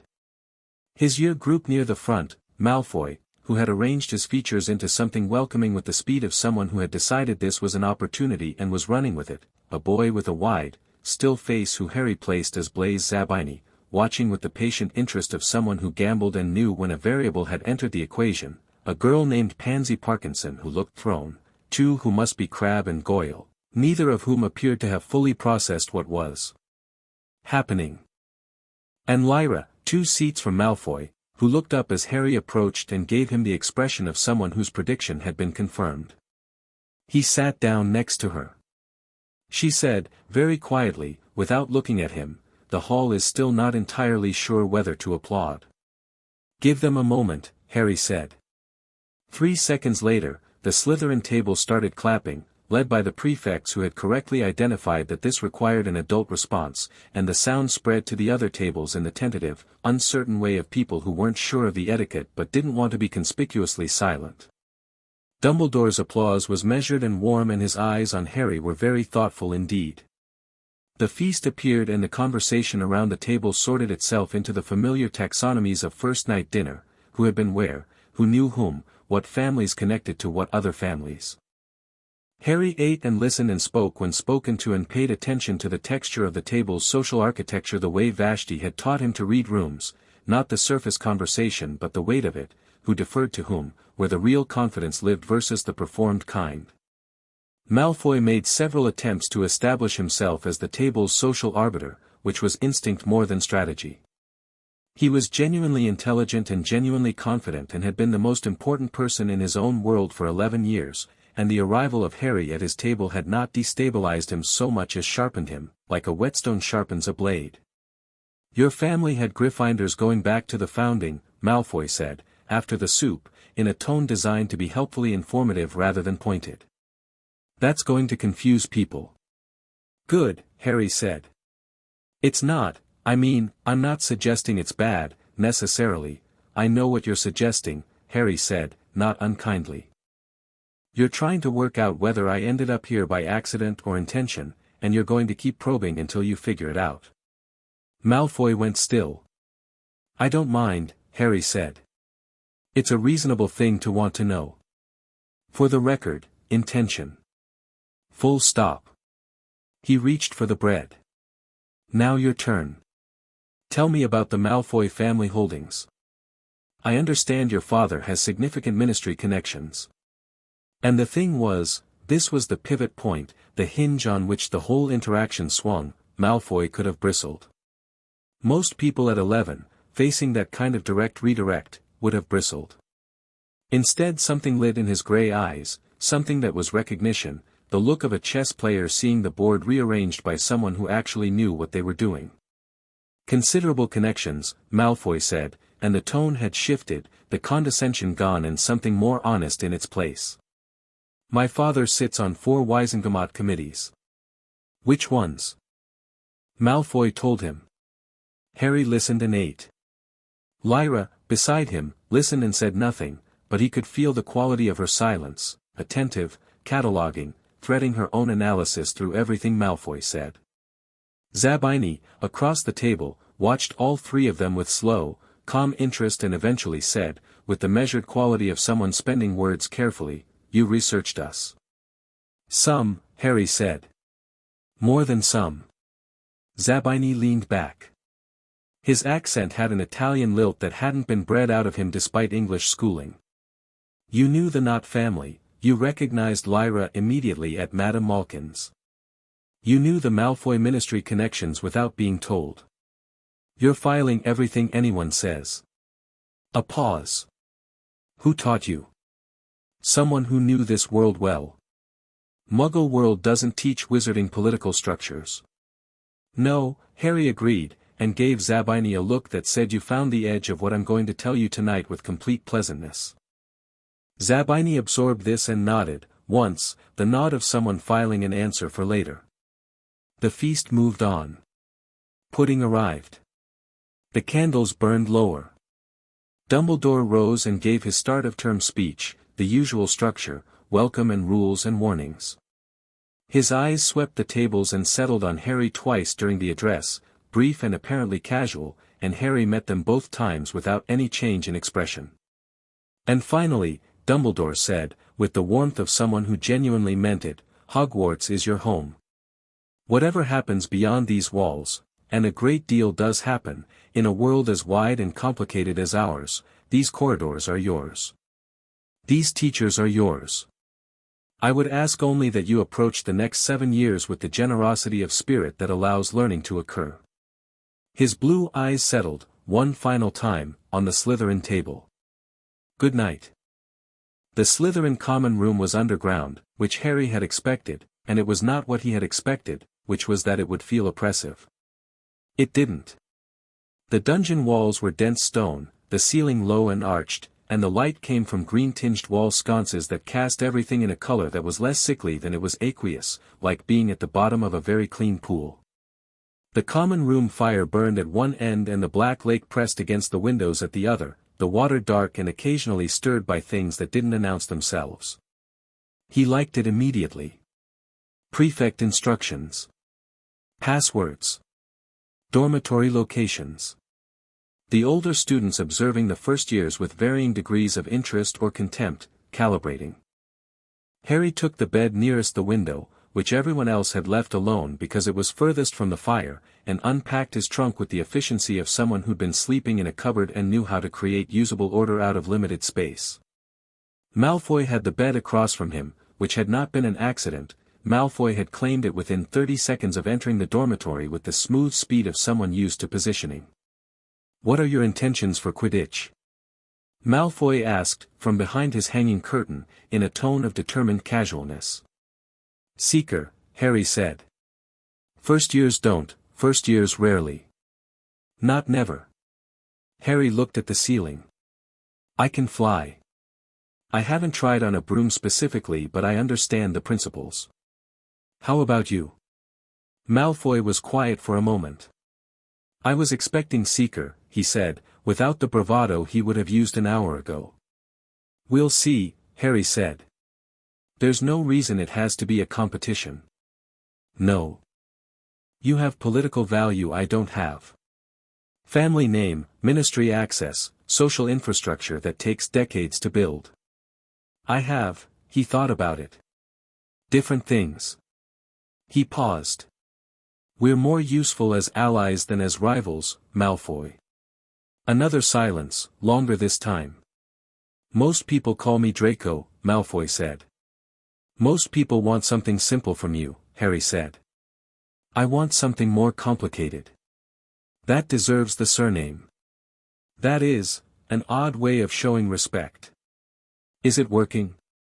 "A beat." "Possibly," Malfoy said, and Harry could hear the reluctant smile in it.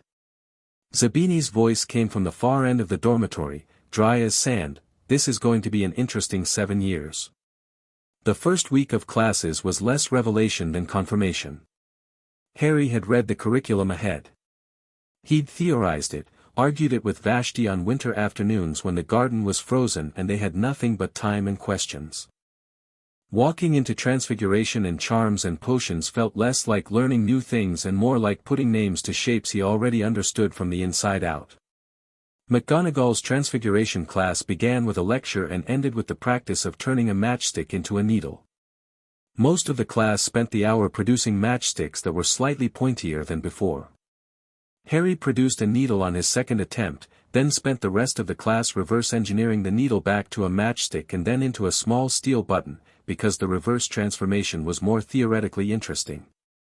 McGonagall came to stand beside him near the end of class and looked at the button for a long moment. "That's not on the syllabus," she said. "No. I was curious about bidirectionality, whether the original transfiguration creates a one-way change or whether the transformed object retains enough prior structure to reverse." "And what did you find?" "It retains structure.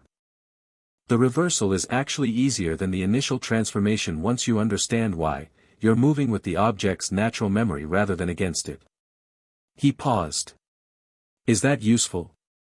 McGonagall picked up the button and the matchstick and looked at them together.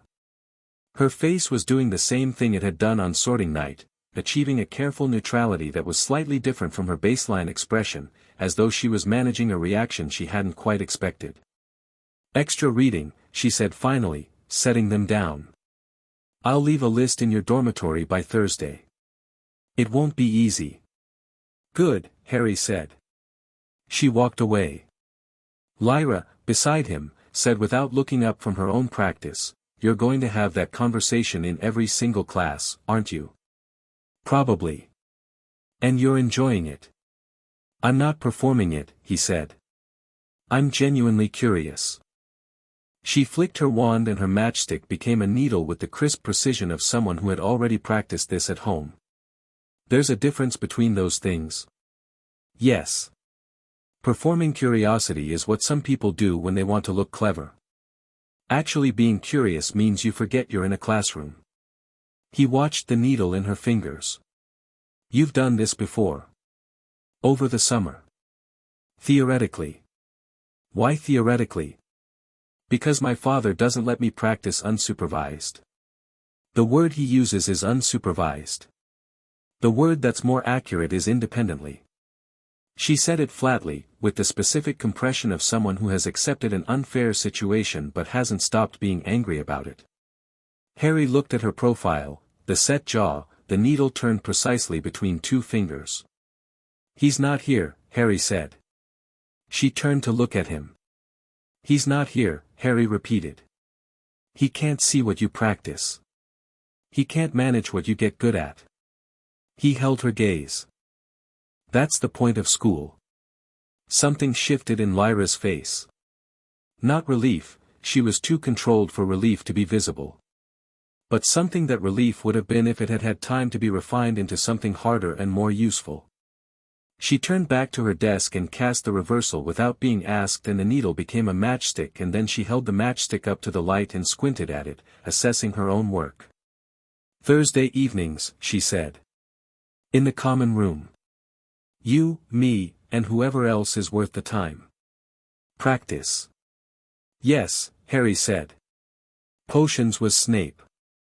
Harry had prepared for potions, not just theoretically but practically. He'd read Vashti's descriptions of Severus Snape, which were extensive and pointed in places, and he'd cross-referenced them with what he'd found in the additional books he'd bought in Diagon Alley. He had a clearer picture of the man than most first-years could construct in their first year. What he hadn't prepared for, exactly, was the specific texture of Snape's attention when it landed on him in the dungeon classroom. It was not what Harry expected. He'd expected contempt, or a performance of contempt. Snape was known for it, Vashti had been clear about it. What he got instead was something more complicated, a man standing in front of a class and seeing something he hadn't arranged his face for yet. Harry Potter in Slytherin. Harry Potter asking intelligent questions in Transfiguration, word of which had apparently moved through the staff room at the speed such things always do. Harry Potter looking back at him across a potions classroom with no fear and no performance and no attempt to make himself smaller. Snape took the register with cold efficiency and then began his opening monologue, I can teach you to bewitch the mind and ensnare the senses, and Harry had read the monologue described in enough accounts to recognize it, but Snape delivered it with the absolute conviction of someone who meant every word and who had possibly said them so many times they'd become both scripted and genuine simultaneously. Which was an interesting quality in a person. Then the questions. Potter. His voice was a dark instrument played quietly. What would I get if I added powdered root of asphodel to an infusion of wormwood? The class collectively anticipated a humiliation. Harry could feel it, the specific held-breath quality of 30 people waiting to watch someone fail. The draft of living death, Harry said. One of the most powerful sleeping potions known. The combination of asphodel, which is symbolically associated with death and the afterlife going back to Greek tradition, and wormwood, both in the literal bitter compound and in the revelation symbolism of destruction, creates a synergistic soporific effect that far exceeds what either ingredient produces alone. He paused. Though the addition sequence matters. Asphodel into wormwood infusion, not the reverse. Reversed, the reaction generates a neutralizing compound that produces nothing of interest. The class was very quiet. Snape looked at him for 3 full seconds. Where the bezoar is found, he said, slightly slower. Stomach of a goat. Acts as an antidote to most poisons through a combination of chemical binding and magical interference with the toxic compound structure. Mentioned in Magical Drafts and Potions, Chapter 4, though Arsenius Jigger's explanation of the mechanism is incomplete, the most thorough account is in Borgia's Advanced Potion Making, which isn't on the first-year list. Another silence. Longer this time. The difference, Snape said, with the precision of a man who had decided to proceed despite being off-script, between monkshood and wolfsbane. Same plant. Aconitum. Wolfsbane is the common name, monkshood is the visual descriptor from the flower shape, aconite is the technical term. All refer to the same highly toxic plant with significant wolfsbane potion applications. Harry met Snape's eyes. Also useful in minimizing werewolf aggression during transformation, which is presumably why you asked about it. It's one of the more ethically complicated potions to discuss in terms of application. The air in the dungeon classroom had gone very still. Snape was looking at him with something that, if you scraped every other interpretation away, might have been reluctant reassessment. Not warmth. Snape didn't do warmth. But the specific adjustment of a person who has walked into a room expecting one layout and found another. 5 points to Slytherin, he said crisply, and turned to the board. Lyra, beside Harry, was very carefully not smiling. Malfoy, across the room, was staring. A Gryffindor boy named Ron Weasley, who had apparently arrived at Hogwarts expecting Harry Potter to be a companion in Gryffindor bewilderment and had been accumulating disappointments all week, looked like he was actively reconsidering several things. After class, in the corridor, Neville appeared from the dispersing Gryffindors and fell into step beside Harry with Trevor in his pocket and his cauldron banging against his knee. "I heard about your transfiguration lesson," he said. "And now this. And the charms thing yesterday, what charms thing?" Flitwick cried a little bit. He was emotional. "It wasn't about me specifically, it was about the principle, Harry." Neville stopped walking. Harry stopped. How do you know all of this? It's not just reading ahead. It's like you've been studying for years." Harry looked at him. Neville's face was open and earnest and not accusing, genuinely curious, the way people who aren't threatened by others' capabilities can be genuinely curious. "I have been," Harry said. "Since I was 9. Who taught you?" "Someone I'll tell you about properly at some point." He started walking again. "What I can tell you now is that none of what I know should be exclusive to me. You're capable of every bit of it. You just haven't been shown that yet." Neville fell back into step. "You keep saying things like that." "I keep meaning them.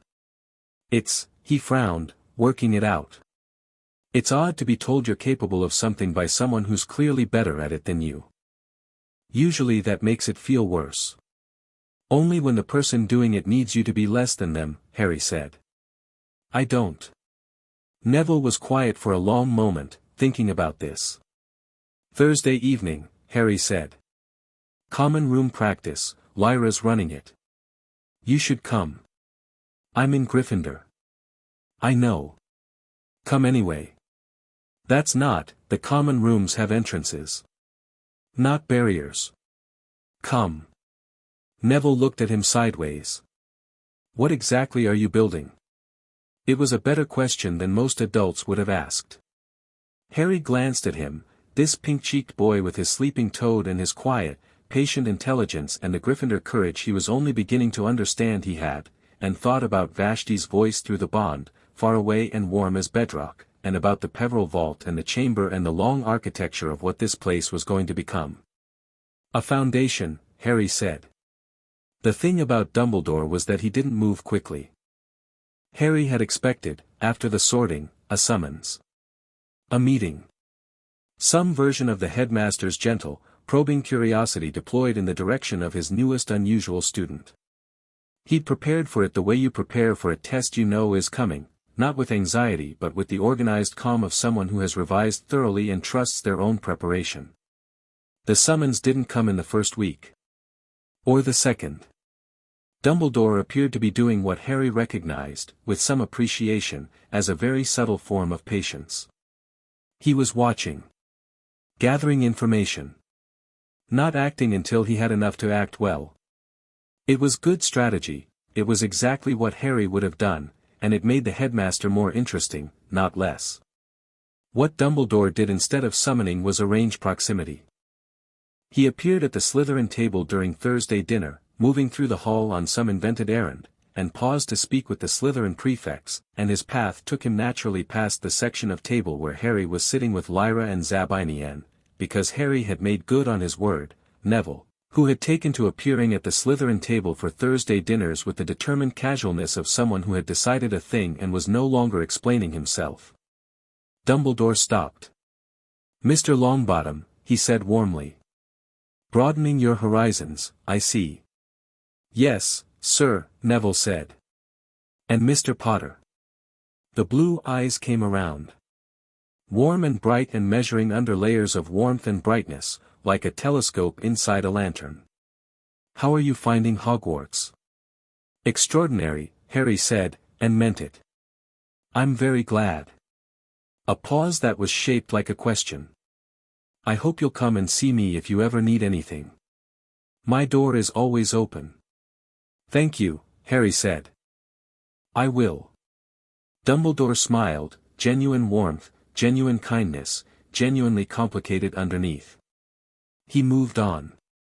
Lyra waited until he was 3 tables away and said, very quietly, "That was an invitation to a conversation he intends to control." "Yes." "Are you going to take it?" "Not yet." Harry ate a bite of his dinner. He needs to want the conversation more before it's useful to have it. Zabini said nothing but added 1 point to the tally he appeared to be keeping in his head of things about Harry that confirmed his original assessment. Neville looked troubled in the way of someone with a genuine conscience. Are you going around Dumbledore?" "I'm not going around him," Harry said. "I'm choosing when to talk to him. Those are different things." He looked at more actions request aborted right the next chapter now. Chapter 4, The Chamber remembered the Quidditch pitch in November was the kind of cold that had opinions about you. Wind came off the Scottish hills in long, flat sheets and the sky above the pitch was the color of old pewter, and the 70-foot drop from the top of the goal posts to the frozen grass below was exactly the kind of thing designed to separate people who were serious about flying from people who thought they might like to try it.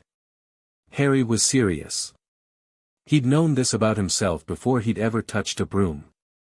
Vashti had described flight once, during one of their late summer sessions, and she'd described it badly. She had no frame of reference for it, being a creature of deep earth, but the inadequacy of her description had told him something true, which was that it was the kind of thing that couldn't be communicated secondhand. You had to feel it yourself. He'd been waiting to feel it himself for 2 years. The first flying lesson had settled the question in about 40 seconds. He'd been the first in the air, which had surprised nobody at this point. He'd gone up to 30 feet and stopped, and the world below had reorganized itself into a pattern: the castle, the grounds, the lake, the hills, the threads of path between things, and something in him had locked into place with an almost audible click. Like the broom was something he'd been missing a piece of without knowing it. He'd gone to 90 feet without being asked, and Madame Hooch had shouted at him to come down, and he'd come down, and she'd looked at him for a long moment with her hawk-like eyes and said nothing at all except, again, controlled this time. He'd done it controlled. She'd said nothing except Thursday, 5 o'clock, bring your kit. He didn't have kit yet. He had it by Wednesday. The Nimbus 2000 arrived by School Owl during breakfast, and the common room, which had witnessed a number of unusual things in the past 2 months, took this with the practiced adjustment of people who had stopped being surprised.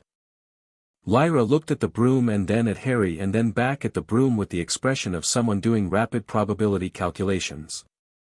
"First-year seeker," she said. "Apparently. Slytherin hasn't had a first-year seeker in a while, yes. Flint told me." Marcus Flint, Slytherin's Quidditch captain, had been hovering around Harry since the second week with the specific energy of a man who had been handed an asset he didn't fully understand and was trying to work out how to use it before someone else did. "I'm not a weapon for Flint to deploy. You are on the Quidditch pitch, technically." "On the pitch, yes. What I'm doing on the pitch and why are mine." He turned the broom over in his hands. The grain of the handle was perfect. "It's not about Quidditch." "Then what's it about?" He looked at her. "Height," he said simply. "I want to be able to see the castle from above." She considered this. "That's not nothing," she said. "No." He went up the following Saturday, the first clear day of November, when the frost had burned off and the sky had gone that particular high blue that meant cold and clean and no obstruction. He took the pitch at dawn, before anyone else was up, and went to 200 feet in a slow, controlled spiral and then stopped there and looked. The castle spread out below him in the early light, enormous and irregular and entirely itself, and he could feel the magic of it from up here in a way he couldn't from inside, the way you can't see a forest when you're standing in it. It radiated upward in slow, vast pulses like heat from stone in summer. 1,000 years of intent and use and learning and all the smaller things that accumulated inside large things, argument and laughter and grief and the peculiar magic that forms when many minds bend toward the same questions for a very long time. And there, south of the main castle, below the usual foundations, deeper than the dungeons, deeper than any basement or cellar or mapped sublevel, something else. Something that was not the castle's magic. Something older. Harry went still on the broom and let his attention extend downward, the way Vashti had taught him to extend it, not grasping, not forcing, just available. Open. Like a bowl rather than a hand. The response was immediate. A warmth that was not Vashti but was the same species of ancient. Something that had been sleeping for a very long time in a chamber below the Hogwarts plumbing, coiled around itself in the dark, and that felt the attention from above like a sleeper feels sunlight through a window, slow and peripheral and drawing them toward waking. The chamber, Harry thought. Not a realization. A confirmation. He brought the broom around and went down in a long, controlled dive, the cold air stripping tears from his eyes, and leveled out at 20 feet and pulled up and thought, I need to find the entrance. Vashti's voice came through the bond that night, thin with distance but clear. You felt it. Yes. It's here. The chamber is actually here. Of course it is. Where else would Salazar have put it? A pause. What did it feel like? Harry was lying on his back in his dormitory with the curtains drawn around his bed, speaking in the subvocal murmur he'd developed for indoor conversations, the Parseltongue reduced to nearly nothing, a breath more than a sound. Like you. The same kind of old. But sleeping, really deeply sleeping, like it's been under for a long time. Since the last heir, yes. For centuries of waiting. Another pause. You understand what this means. It means the chamber is real and it's here and presumably there's something in it. There is someone in it, Vashti said. The guardian I told you about. The one who remained after Salazar left. A beat. Not me. A sibling, in the way that bound creatures of the same master are siblings. We have not spoken in 400 years. I cannot tell you with certainty what state the binding is in. A longer pause. But the chamber recognized you. I could feel it through the bond. It knows what you are. Harry stared at the ceiling of his four-poster. Above him, through stone and distance, the enchanted sky showed stars. I need to find the entrance. Yes. Vashti, what's in there? Beyond the guardian. Salazar's library, she said quietly. His private working notes.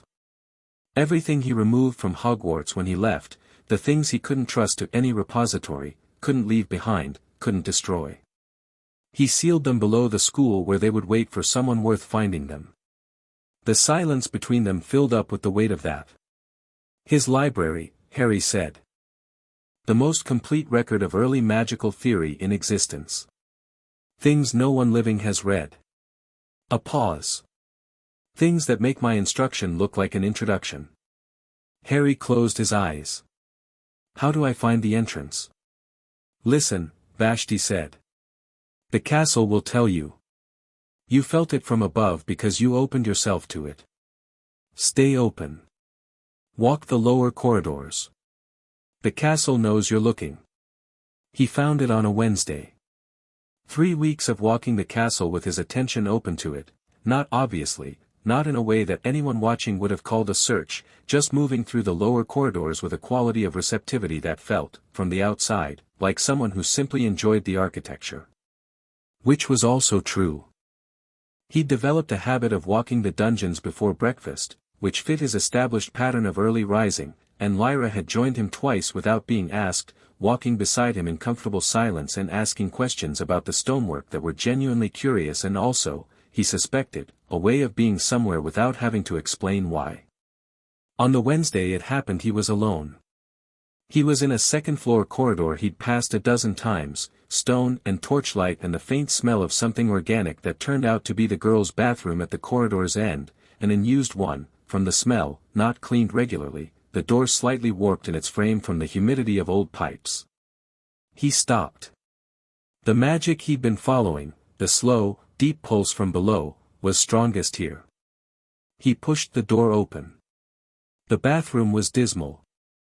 Stone sinks along one wall, 3 cubicles, a window with thick glass that turned the grey November light greenish, and a smell of standing water and something reptilian underneath it that he felt in his chest more than smelled with his nose. The tiles on the floor were cracked. The mirrors above the sinks were filmed with old condensation. In the center sink, the one with a small snake etched into the tap surface, the engraving nearly worn away by decades of cleaning, the pull was strongest. Harry crouched and looked at the snake. Then he said, in the soft and certain language of his blood, "Open." The sink dropped. Not dramatically, not with thunder or spectacle, it simply descended, the stone around it moving in the way well-designed mechanisms move, with the quiet authority of something built to last. A pipe, dark and enormous, opened in the floor. He looked into it for a moment. Then he went in. The slide lasted long enough for him to adjust to it, a long spiral downward through stone and darkness, the magic getting stronger and warmer with every foot of descent. He landed in a pile of old bones and small animal remains, birds, rats, whatever had fallen in over the centuries, and stood up and cast a simple light from his wand and looked around. The tunnel was enormous. Stone archways supported the ceiling at regular intervals, carved with serpents in various states of motion, and the floor was packed earth with patches of old flagstone and the occasional torch bracket from which the torches had long since decayed to rust and memory. The walls were dry, which was surprising given how deep they were, and the air was cool and still. He walked. The tunnel went forward in a slight downward curve for what he estimated was 3 minutes of walking, and then he came to the first door. Stone. 2 serpents carved in bas-relief, larger than he was, flanking a central seal that was Salazar's mark, the same mark on the Hogwarts crest but alone, unframed, older. He said open and the serpents moved and the door swung inward. The next tunnel was shorter. Another door. Another serpent instruction. The third door was the chamber itself. He heard the water before he saw anything, a dripping, irregular, from somewhere above, and then he was through the door and the light of his wand expanded outward and hit stone pillars and kept going and he understood, in a physical way that numbers can't convey, how large the chamber was. It was vast. The pillars ran in 2 rows into the darkness, each one wound with carved stone serpents, and the floor between them was shallow water, an inch deep, still and cold and black in the wand light. At the far end of the chamber, at an impossible distance, something loomed, a face, carved from the rock, enormous and angular, the face of a man who had been dead for 500 years but who had built this room to remember him accurately rather than kindly. Salazar Slytherin. Harry stood at the chamber entrance and looked at it. He was 11 years old and he had climbed down through the school's plumbing into a room that had been sealed for 4 centuries and he was standing in shallow ancient water looking at a 40-foot-high stone face, and what he felt was not fear or awe or triumph. What he felt was the specific settling sensation of arrival, of a place that had always existed in potential finally becoming real. He walked forward. The water was cold through his shoes. The pillars rose on either side of him, and in the wand light the stone serpent seemed to move with the trick of shadow and angle, and he kept his wand raised and his attention open and walked the full length of the chamber until he was standing at the base of the great stone face. To the left of the face, a door. Low, arched, sealed. To the right, an alcove in the stone wall, and in the alcove, chained to iron brackets with chains that were not metal but something woven from old magic, sleeping in the way something very large and very powerful sleeps, with the specific compressed energy of something that has chosen to wait, was the serpent.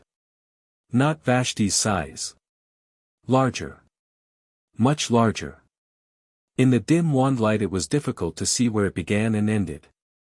What he could see was the coiled mass of it, the scales that were the color of old copper, the slow rise and fall of a breathing that happened on a timescale considerably longer than human. Harry looked at it for a long time. Then he said, in the oldest voice he had, "I am here." The serpent did not move. "I am the heir," he said. "I have come." Still nothing. He thought about Vashti. About the thunderstorm. About the voice coming from 40 feet of bedrock in a Surrey garden because something in him had spoken and something ancient had listened. He thought about what she'd said, "That is not nothing." He let go of the deliberate address and just spoke, not announcing himself, not performing, just present, the way you're present with someone who is asleep and you want them to know you're there. "I've been looking for you," he said softly. "I didn't know it until now, but I have. I've known about the chamber for months and I've walked this school waiting for it to show me the door, and here I am. I don't know your name. I know you've been waiting here for 400 years and I know that is an incomprehensibly long time and I know what it means that you waited." He paused. "My name is Harry. I'm Vashti's."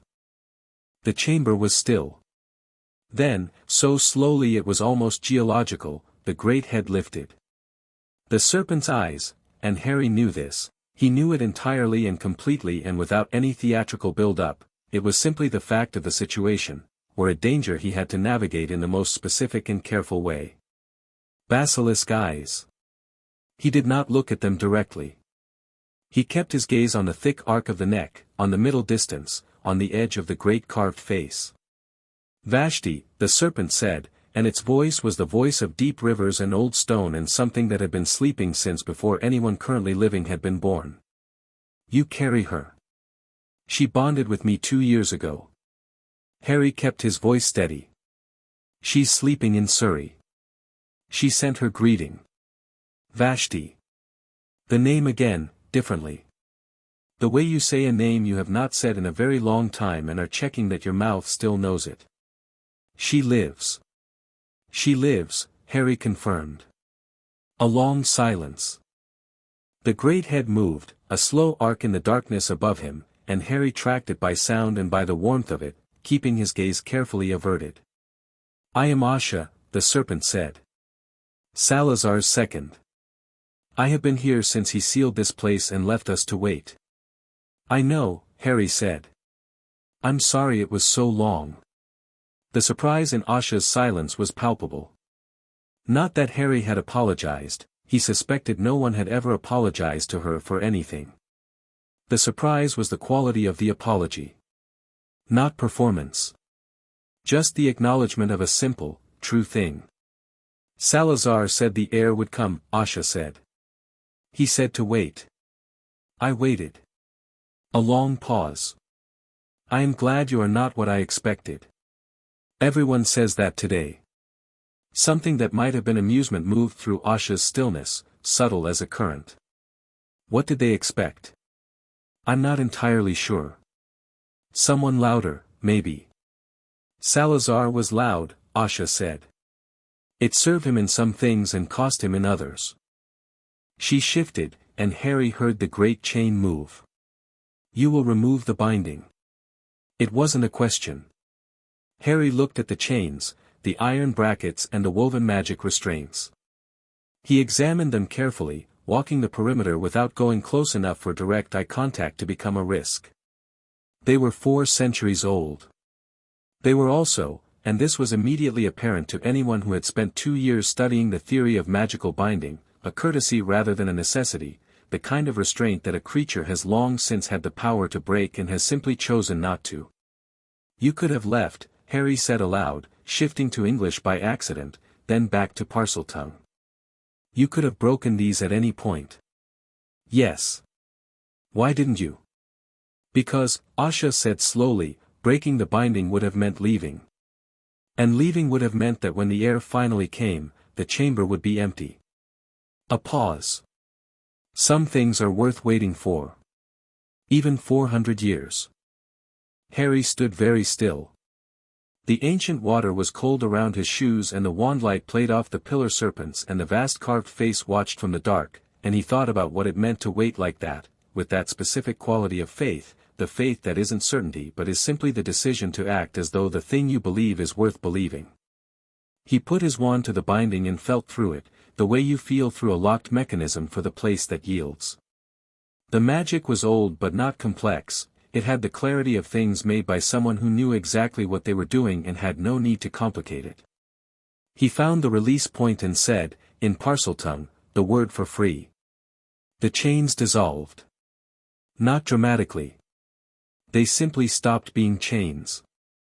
The magic in them dispersed upward like heat from a candle flame and the iron brackets turned to rust and fell, and Asha moved for the first time in 400 years, a slow, vast, deliberate uncoiling, the full scale of her becoming apparent in a way it couldn't be when compressed into the alcove.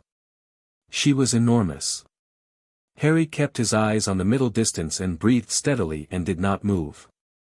The great head came forward and stopped 3 feet from him, and he could feel the weight of her attention like warmth, like something pressing lightly against the outside of him. He stood in it without flinching. Heir, Asha said. Not as a title. As something else. As a name that was also a fact. The library is through the left door. His notes are there, and his books, and the things he wanted only the right person to find. A pause. You will have to be older to understand most of it. I know. I'll come back. I will be here. She moved, the vast coils reorganizing themselves without the constraints of the chains, and Harry heard the deep satisfaction in the sound of free movement after centuries of stillness. I will not be chained again. No, Harry agreed. You won't. He came back up through the pipe with wet shoes and a wand and the specific mental state of someone who has just had an experience they need to sit with before they try to tell anyone about it. He was in the bathroom, closing the sink behind him, listening to the stone mechanism reset, when the door opened. He turned around. Professor Dumbledore stood in the doorway of the unused second-floor girls' bathroom, one hand resting on the door frame, wearing robes the color of deep water and an expression that was entirely calm in the specific way that enormous intelligence goes calm when it is managing a significant surprise. He looked at Harry. Harry looked back. The wand light was still active, Harry hadn't dismissed it, and the glow of it in the dim bathroom made everything very clear and very specific. His wet shoes. Dumbledore's stillness. The reset sink between them. I see, Dumbledore said, after a long moment. Headmaster, Harry said. You found it. Yes. How long have you been looking? 3 weeks. Harry dismissed the wand light and the ordinary bathroom lighting took over, flickering and greenish. I felt it from the Quidditch pitch. Dumbledore was quiet. He came into the bathroom fully, and the door swung mostly closed behind him, and he stood with his hands folded in front of him, and the blue eyes above the half-moon glasses were doing something very precise and very careful. I think, Dumbledore said, that it is time for us to have a conversation. Yes, Harry said. I agree. My office. If you're not otherwise occupied. I'm not. They walked out of the bathroom and up through the castle, Harry with his wet shoes squeaking slightly on the stone, Dumbledore with his robes making no sound at all, and the castle moved around them in the way it did during the in-between hours, quiet and full of its own business. Staircases shifting. Portraits murmuring. The faint smell of dinner starting somewhere below. Nobody saw them. Harry didn't think this was an accident. Dumbledore's office was warm and circular and full of the specific clutter of someone who had been collecting things for 130 years and had never had to move. Portraits of old headmasters on the walls. Instruments Harry didn't know the names of spinning and puffing quietly on every surface. A bird on the perch by the window, bright, impossible crimson, too clean and too vivid to be real. The phoenix turned its head and looked at Harry with one bright eye. Harry looked back. Then he looked around the room with genuine interest, cataloguing, and sat in the chair Dumbledore indicated and put his hands in his lap and waited. Dumbledore sat across the desk and studied him for a long moment and then said, "Lemon drop?" "No, thank you." A small smile. "I do that reflexively. It tends to disarm people." He folded his hands. "I suspect it doesn't disarm you." "I don't need to be disarmed," Harry said. "I'm not armed." "No," Dumbledore said thoughtfully. "No, you're not. That's part of what's interesting." He was quiet for a moment. "You've been here 11 weeks. In that time, you have placed consistently at or near the top of every class, you have built cross-house relationships that I am not aware of having been built deliberately at Hogwarts before, you have been given a Nimbus 2000 and played your first Slytherin Quidditch match with a composure that Madame Hooch described to me as alarming in the best sense, and you have, this evening, found the Chamber of Secrets." He paused. "I would like to understand how." "Which part?" "All of it." A gentle weight to the words. "Start wherever you like." Harry looked at him. This was the conversation he'd been preparing for, in some sense, since before he left Surrey. Not the specific words but the shape of it, two intelligent people sitting across a desk being honest with each other about complicated things and both knowing that the honesty had limits on both sides. "I had good instruction," Harry said. "Before Hogwarts. 2 years of it." "From whom?" "Something that's been associated with the Slytherin line for a very long time. Something that recognized me when I was 9. He held Dumbledore's gaze. "I'm not going to name it specifically." "Not yet. That's not defensiveness, it's that the naming of it would require a longer conversation than we have tonight, and I'd rather have that conversation properly." Dumbledore absorbed this without visible reaction, which was itself a form of visible reaction. "You're 9 years old and speaking to something ancient." "I was 9. I'm 11 now." 11. A pause.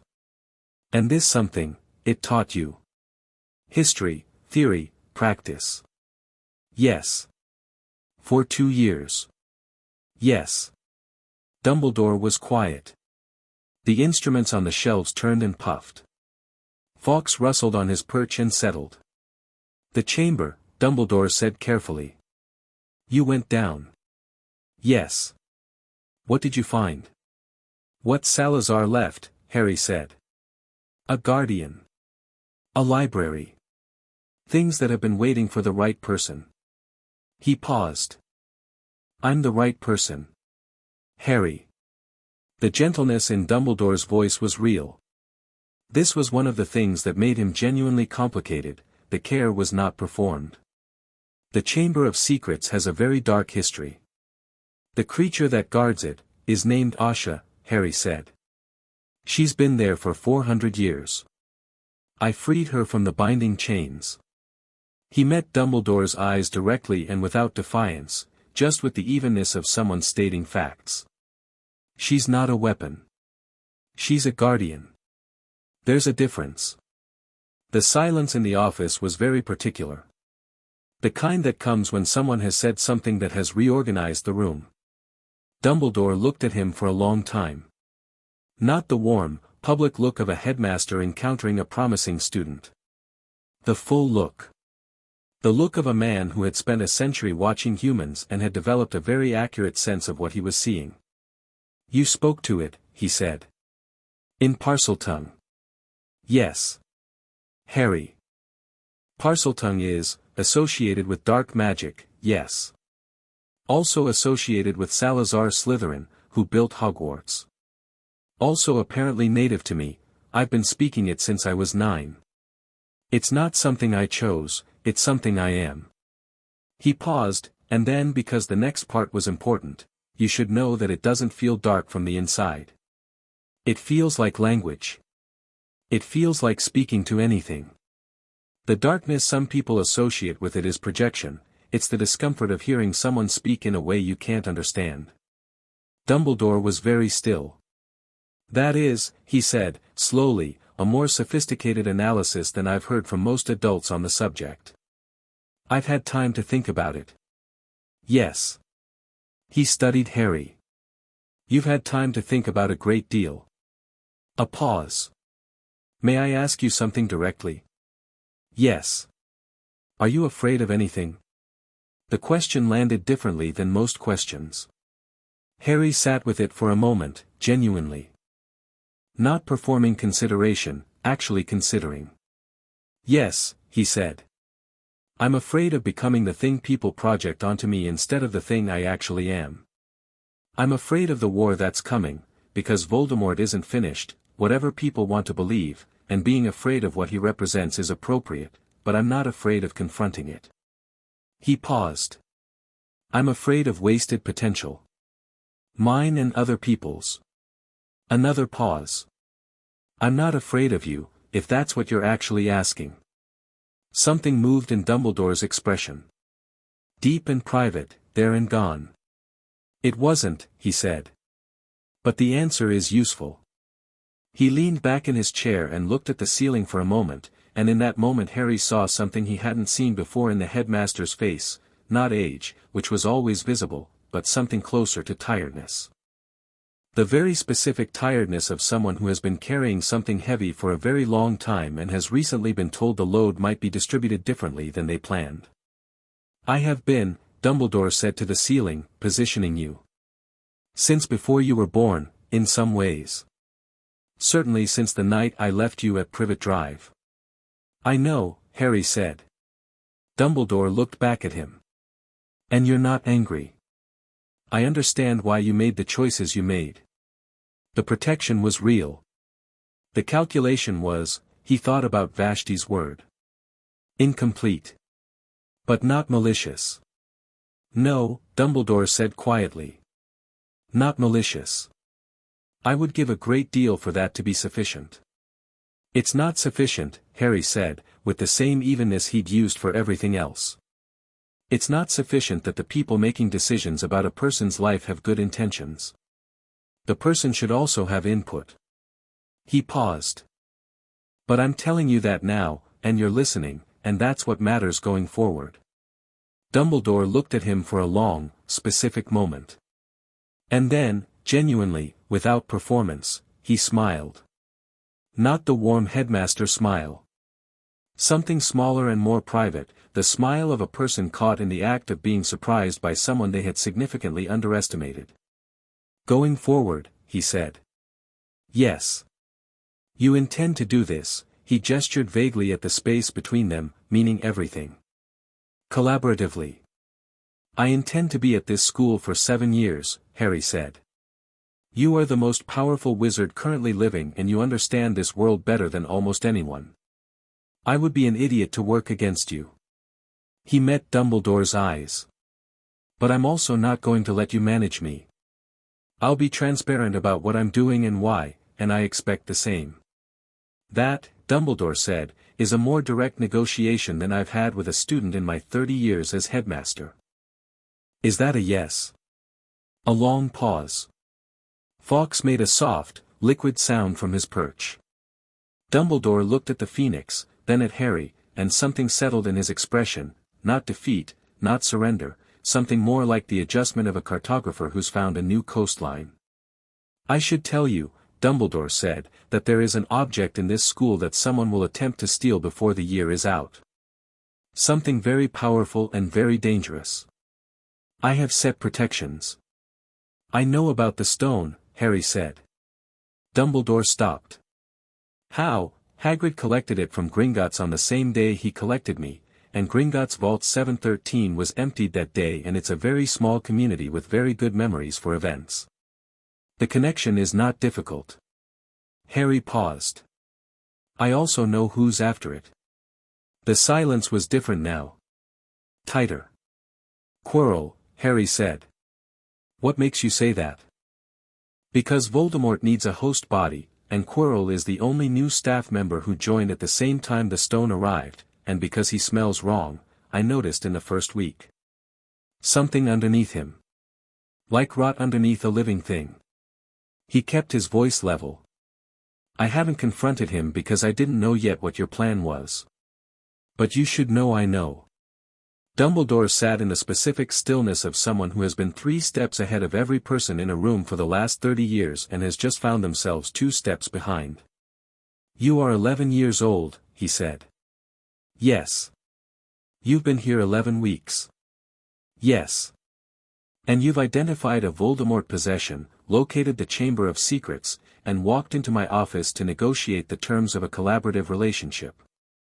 When you say it like that, it sounds like a lot. It is a lot. And something broke through in his voice, not alarm, but something that was almost laughter, or almost grief, or some compound of the two that very old people feel when the world shows them something completely new. Harry. What do you want? Not from me, not from this school, from all of it. From everything you're building. Harry looked at him. The fire crackled. Fawkes watched. I want the wizarding world to stop hiding from itself, Harry said. I want it to stop pretending power doesn't exist, stop pretending the war ended properly, stop pretending the next generation doesn't have to make choices about what it's going to be. He paused. And I want to be the person who makes that possible. Not because I'm the boy who lived, because I'm the person who decided to be ready.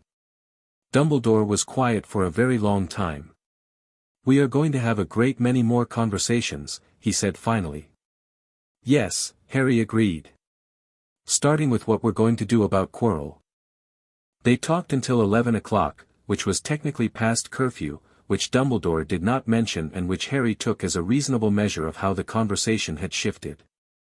He went back through the castle alone, the corridors mostly empty at this hour, the torches burning low and the portraits asleep in their frames. He moved through it with the ease of someone who had spent 2 months mapping every route, every shortcut, every room that didn't appear on any official plan. In the dungeon corridor before the common room he stopped. Lyra was sitting on the window sill at the corridor's end, reading by wandlight, her feet drawn up and her robe wrapped around her against the cold of the stone. She looked up when she heard him. You've been with Dumbledore, she said. How did you know? Because you've been gone since dinner and the only 2 places you go when you're not where anyone expects you are the Quidditch pitch and places no one knows to look. And the pitch was closed tonight. She closed her book. What happened? He came and sat on the window ledge across from her, the cold glass at his back, and told her most of it, the chamber, Asha, the library, and the conversation with Dumbledore. Not all of it. The Vashti parts were his still, for now. But the rest. She listened without interrupting, which was one of the things he'd learned about Lyra in 11 weeks, she listened the way she did everything else, completely and without performing the act of listening. When he finished she said, the library. Yes. Salazar's actual working library. Yes. Harry. She looked at him with a directness that was almost physical. Do you understand what that is? I understand what Vashti told me it is. It's the most complete record of Prisk's magical theory in existence. It's things that were lost when he left. There are scholars who've spent their entire careers trying to reconstruct what he knew and it's just there, under the school, waiting. Yes. She exhaled slowly. When can we go? He looked at her. We. She met his eyes.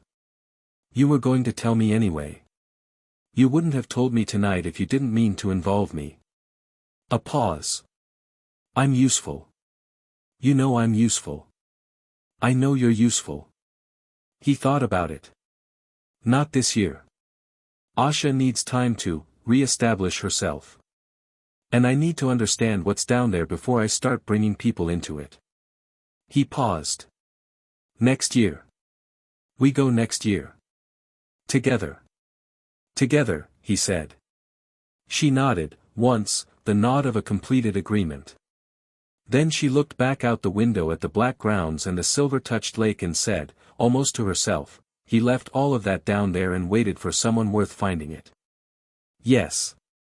That's either the most arrogant thing anyone's ever done or the most patient. Both, probably. She almost smiled. You say that a lot. Because it keeps being true, Harry said, and pushed off the window ledge and headed for the common room, and Lyra followed, and the castle held them both in its thousand-year quiet like something that had been waiting, in its own slow way, for exactly this. Chapter 5, The Heir declared the winter settled over Hogwarts like a judgment. December came in cold and absolute, the lake freezing at its edges, the grounds going white and staying white, the castle pulling its heat inward the way old stone does, not warming you so much as refusing to give the cold any further ground. Harry found he liked winter at Hogwarts better than summer, which was not what he'd expected. Something about the way the castle concentrated itself. The way the long evenings meant more time in the common room with books and firelight and the specific productive quiet of people who had decided they were going to be good at something. The common room had changed. Not dramatically, not in any way that anyone could point to as a single moment. But the texture of it had shifted over 11 weeks in the way that things shift when someone arrives who simply assumes a different order of things and everyone around them gradually adjusts to the assumption. Harry hadn't set out to change Slytherin House. He'd set out to be exactly what he was, in exactly the place he'd chosen, without apology and without performance, and the house had done the adjusting. The blood status conversations had not disappeared. But they'd gotten quieter, and then quieter still, and when they did happen they had a quality of rote recitation rather than genuine conviction, the way people repeat things they've been told when they can feel the ground shifting under the argument. Nobody announced a change. The change just accumulated. Lyra had something to do with that, and knew it, and was doing it deliberately in the precise and surgical way she did everything. She had a gift for making the right conversation happen in the right room at the right moment, not arguing, never arguing, just asking the question that made the person she was talking to hear what they just said from the outside. Zabini watched all of this with his usual contained appreciation and kept his own counsel and was, Harry had come to understand, significantly more observant than he allowed people to see, which was its own form of intelligence. Malfoy was the most interesting case. He had spent the first month in a kind of productive friction with Harry, always competitive, always probing, always recalibrating after each interaction produced a result he hadn't predicted. By the second month the friction had become something more cooperative, though Malfoy would not have used that word. He had simply, gradually, shifted from treating Harry as someone to be positioned against to someone to be positioned alongside, and this had happened by pure logic rather than sentiment, which made it more durable. He still performed pure-blood superiority in public with great fluency. He had just started, privately, asking Harry genuinely curious questions about things that contradicted it. That was enough, for now. The rest was a longer project. On the third Saturday of December, with 2 weeks left of term, Harry woke before dawn and lay in his bed and felt the bond pull in a way it hadn't pulled before. Not distress. Something more urgent than distress. Something with direction. Vashti. The response came fast, faster than usual, like she'd been waiting for him to reach. It's time, Harry. He sat up. The dormitory was dark, everyone else asleep, frost on the inside of the stone-framed window. Time for what? Something is going to happen tonight. In the school. A pause. Quirrell has moved. Whatever Dumbledore has set in motion, it's accelerating. I can feel it through the bond, the wrongness in the castle, the thing that doesn't belong. Her voice was very careful. You need to be ready. What does ready look like? You already know, she said. You've been ready for 2 years. Trust that. He got dressed in the dark with the quiet efficiency of someone who had long ago stopped needing light to find what he needed, and sat on the edge of his bed with the wand in his hands and felt through the bond the distant warmth of her, Surrey bedrock and ancient certainty, and thought. Dumbledore had set his protections. They'd talked about Quirrell twice since the November meeting, careful and specific conversations that had the quality of two people building a plan without either of them fully stating it out loud. Dumbledore's approach was containment, let Quirrell make his move, have the defenses in place, use the attempt to draw Voldemort forward into a situation where he was exposed and powerless. The plan was sound. Dumbledore's plans were always sound.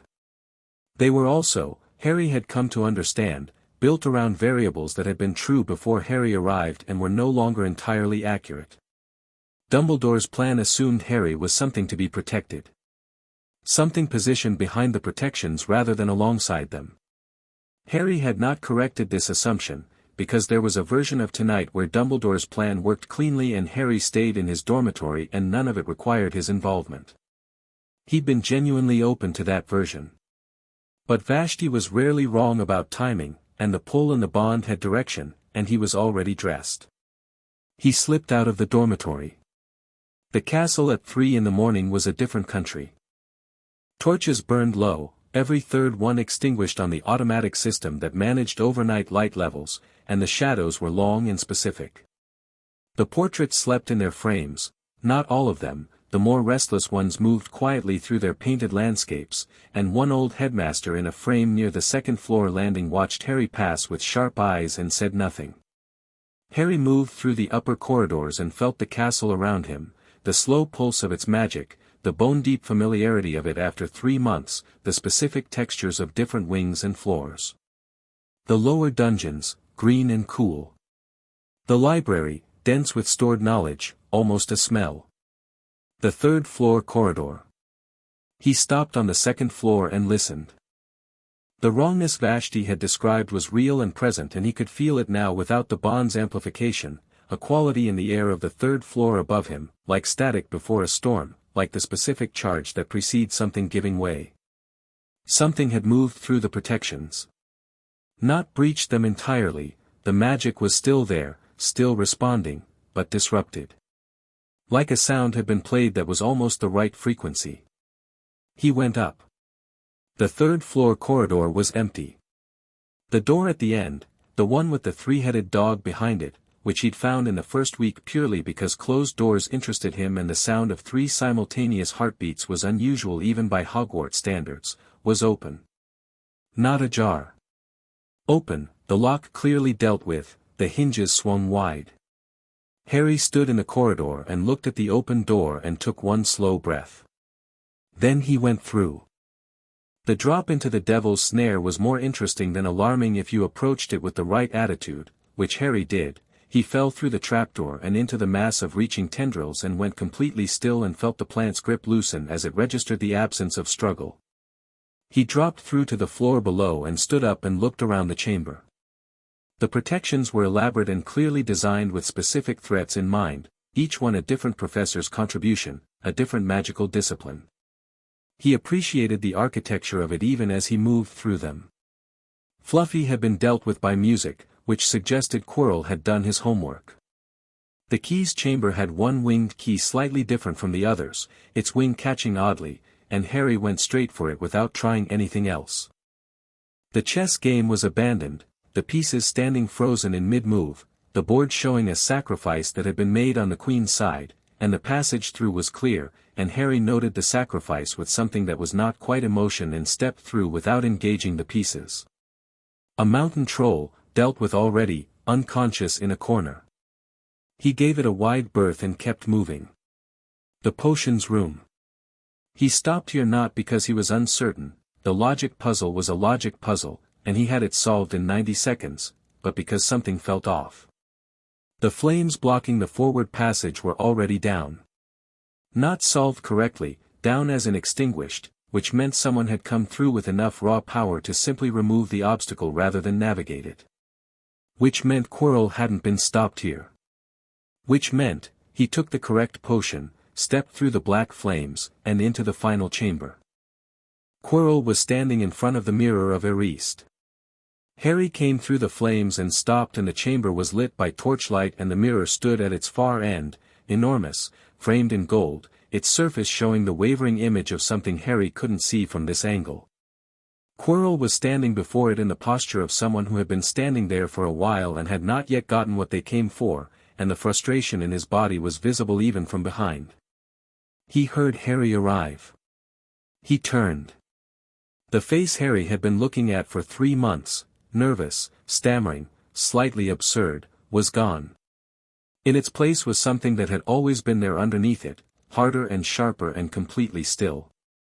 Quirrell looked at Harry across the chamber with the expression of a man who had just had his evening become significantly more complicated. "Potter," he said, and the stammer was entirely absent. "Professor," Harry said. "Not exactly the cavalry." He tilted his head. "A first year. Dumbledore sent a first year." "Dumbledore didn't send me," Harry said.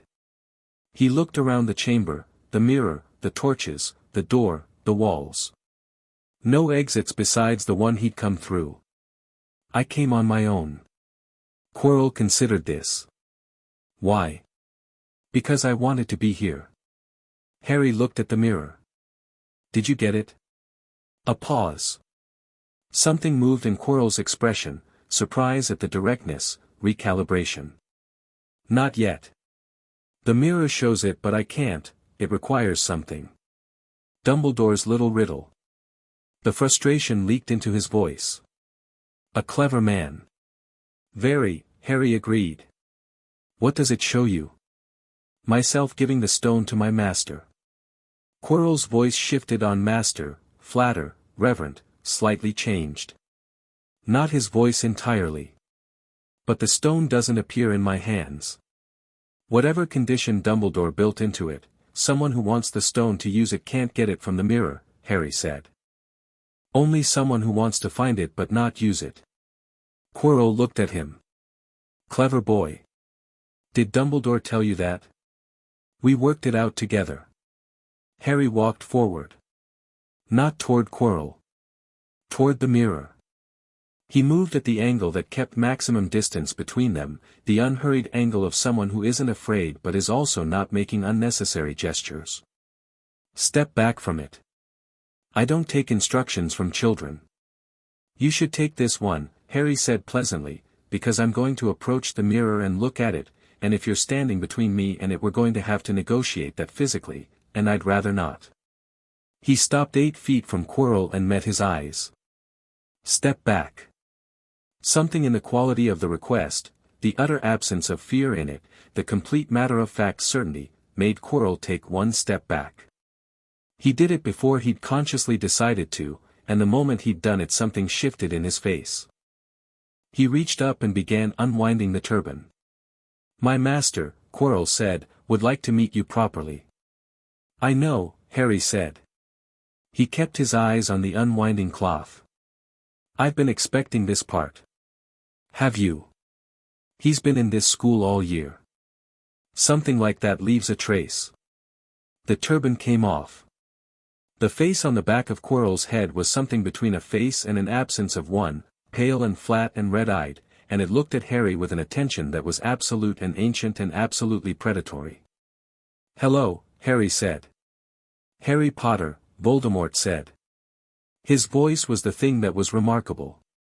Not the face, faces could be anything, faces were just faces. The voice was something else. It had the quality of absolute conviction, the specific register of a person who had spent their entire existence utterly certain of their own primacy, and it was the most genuinely powerful voice Harry had ever heard. He was, however, not unprepared for powerful voices. "You're exactly as I imagined," Voldemort said. "And nothing like I expected." "I get that a lot." "Do you?" Something moved in the red eyes. "Most people tremble when they look at me." "I know. You've built that deliberately. It's effective." Harry kept his voice conversational. Not performing casualness, genuinely conversational, the way you discuss a piece of craft you found interesting. The terror is a strategy. You understand that overwhelming someone's nervous system removes their capacity for useful thought, and that a person who can't think clearly can't fight effectively. It's good strategy. He paused. It doesn't work if the person has decided in advance that it won't. The red eyes studied him. You decided that. 2 years ago. Yes. A silence. Then, someone taught you to think about me rather than fear me. Someone very old taught me that fear is a tool and I get to choose my tools. Harry glanced at the mirror, still showing whatever it showed, and then back at the face on the back of Quirrell's head. I know what you want. The stone. I know why, a body, restoration, the resumption of the project you started and didn't finish. I know the whole arc of it. Then you know, Voldemort said with cold precision, that standing between me and what I want is the last mistake most people make. Yes. Harry looked at him directly. I also know you're not going to kill me. A pause. Confident, Voldemort said. Not confident. Logical. Harry kept his gaze level. You've spent 23 years trying to understand why your killing curse rebounded off a 1-year-old child. You've had 6 months living inside the back of a man's head to think about it. You do not yet know the answer. If you did, you'd have used the time to act on it rather than pursuing the stone as a fallback plan. He paused. Killing me now, before you understand what I am, would be the single most strategically stupid thing you could do. And whatever else you are, you're not stupid. The silence in the chamber was the kind that has weight. Voldemort looked at him. The red eyes moved over him with the specific quality of genuine intelligence encountering a genuine problem, not anger, not even contempt, but the cold, focused assessment of someone recalibrating in real time. What are you? Voldemort said. That's the question, isn't it? Harry took another step toward the mirror, and Quirrell's body didn't move to stop him. I'm the person who survived you, yes. I'm the person who woke something ancient when I was 9. I'm the heir of a line that predates both our families, and I am. He stopped in front of the mirror and looked at it. The mirror showed him. Not himself as he was, not a small 11-year-old in Slytherin robes with wet weather shoes. The mirror showed him older, or not older exactly but more, the same face, the same eyes, but with something behind them that was currently only beginning, the full weight of what he was in the process of becoming. Standing in the reflected image was someone who was neither afraid of the world nor at war with it. Someone who had simply decided what the world was going to be and had settled into the work of making it that. And in the reflected hand, small and dark and pulsing with a warmth that shouldn't be visible from the outside but was, the Philosopher's Stone. He felt it drop into his actual pocket. He stepped back from the mirror. I have it, he said. Quirrell lunged. The thing about a fight when one person is afraid and one person isn't is that the afraid person moves with the specific chaos of desperation, which is fast but not precise, and the unafraid person can wait for the precision to matter. Quirrell's hand caught Harry's wrist and the contact was immediate and searing, not from Harry's side, from Quirrell's. The scream that tore through the chamber was not Harry's. Harry watched Quirrell's hand blister and pull back and looked at his own wrist, which was warm and unmarked, and understood in a very fast, practical way what his mother's sacrifice had actually done. It was still in him. Carried in his blood, in his skin. A protection built from love so complete it had become structure, not a spell, not a ward, but a physical fact of what he was. He turned to face Quirrell, who was cradling his hand and staring at Harry with real terror now, the performed confidence entirely gone. I suggest, Harry said, that you stop. Quirrell did not stop. He threw a curse, wordless, desperate, aimed at Harry's chest, and Harry sidestepped it with the reflex of someone who had spent months on a Quidditch pitch developing spatial awareness, and the curse hit the wall behind him and left a scorch mark, and Harry raised his wand and said, very calmly, Expelliarmus. Quirrell's wand left his hand. The chamber was quiet. Quirrell stood wandless and blistered and afraid, and Harry held the man's wand by its base and looked at the face on the back of Quirrell's head, which was watching all of this with the expression of someone who is furious and is not yet showing it because they are still deciding something. I'm going to deliver a message, Harry said to Voldemort. Not to Quirrell. To the face. And then I'm going to leave, and Dumbledore is going to arrive, and however this ends for Quirrell tonight is between Quirrell and the choices he made. He let that land. The message is this. He waited. Making sure he had the full weight of the attention. I know you're coming back, he said. Not tonight, not next year maybe, but you're coming back, and the wizarding world is mostly still pretending you won't, and that pretending is going to make it worse when you do. So when it happens, when you return properly, I will not be hiding behind anyone and I will not be unprepared, and I think it would be useful for both of us to understand that before the thing between us becomes a war. He paused. I'm not your enemy tonight. I'm not your ally. I'm the person telling you that the version of the future where you win looks significantly different from the version you've been planning, and the version where I do looks different from anything you've encountered before. Voldemort was absolutely still. You're not afraid, the voice said. Flat. Almost wondering. No, Harry said. You should be. Maybe. Harry pocketed Quirrell's wand. He'd give it to Dumbledore. But I've been told that by several people today and it keeps not being the case, so I've decided to take it as information rather than instruction. He looked at the red eyes one final time. Tell your next host to be more careful with their mirrors.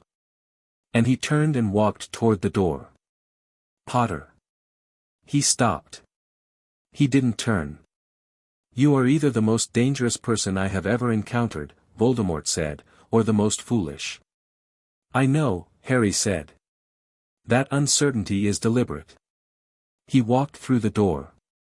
Dumbledore arrived 12 minutes later, which Harry knew because he was sitting at the top of the stone steps beyond the Devil's Snare drop, just outside the third-floor corridor, with Quirrell's wand across his knees and the stone in his pocket, when the headmaster came through the corridor door with his wand drawn and his expression concentrated and his robes in a state that suggested he'd been moving quickly. He stopped when he saw Harry. Harry looked up at him.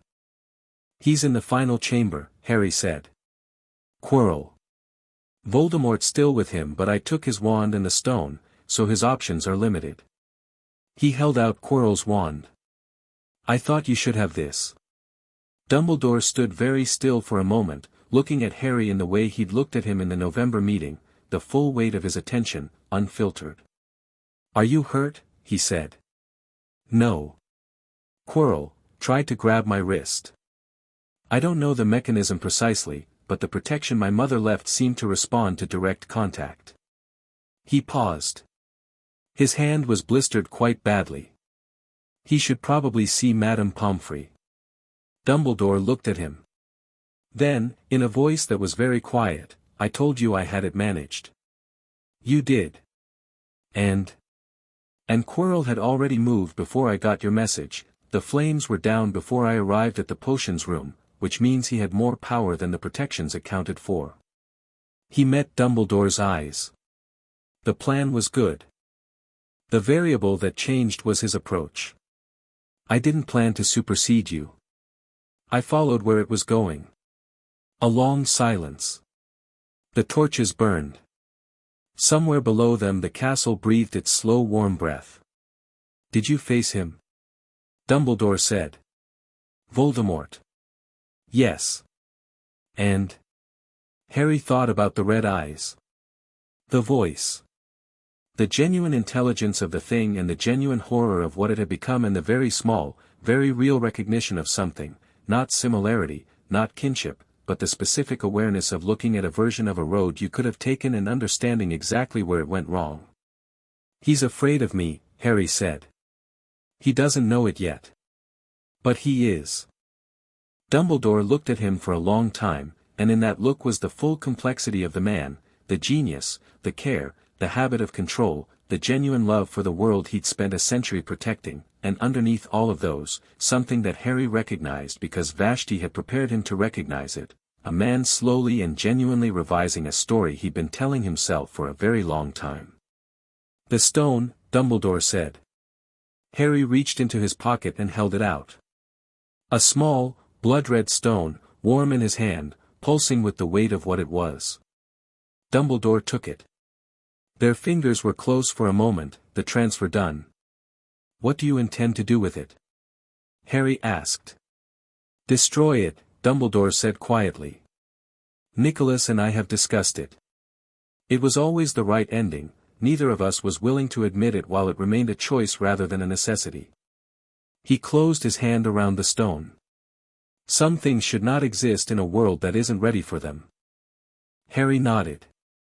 Then, Quirrell. Voldemort will leave him, he'll have to, the body's deteriorating and without the stone there's no restoration possible here. Quirrell may not survive that.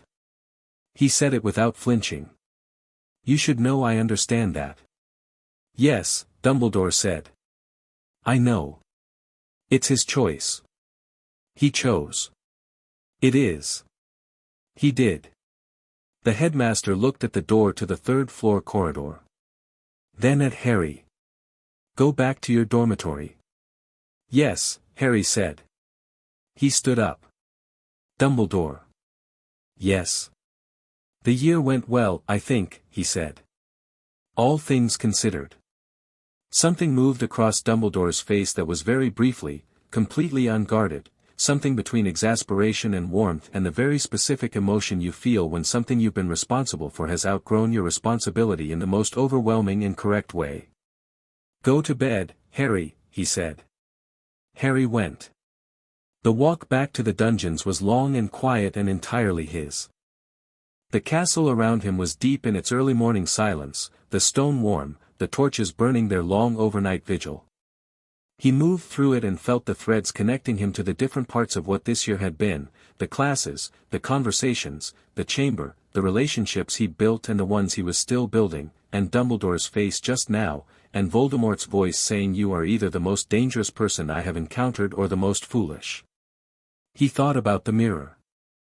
Not what it had shown him, he understood the image, he understood what the mirror was doing and why, and it had shown him something real in the specific way that very old magic shows truth. Not the far future. The possible future. The version of himself that existed if the trajectory he was on continued. He was not afraid of that version. He was interested in it. He stopped in the dungeon corridor, just before the common room entrance. The bond was warm and immediate, Vashti closer feeling than she'd been all evening, the distance compressed somehow by the specificity of the moment. It's done, he said. I know. A pause.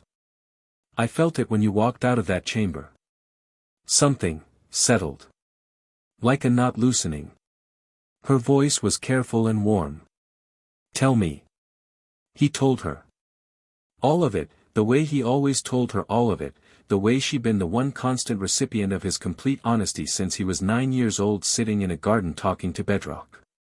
He told her about Quirrell, and the mirror, and the stone, and Voldemort's voice and the specific quality of that intelligence, and what he'd said and why. When he finished there was a long silence. You told him you weren't afraid, she said. I'm not. I know you're not. I'm asking you something different. A pause. What did it feel like? Not whether you were afraid. What did it feel like?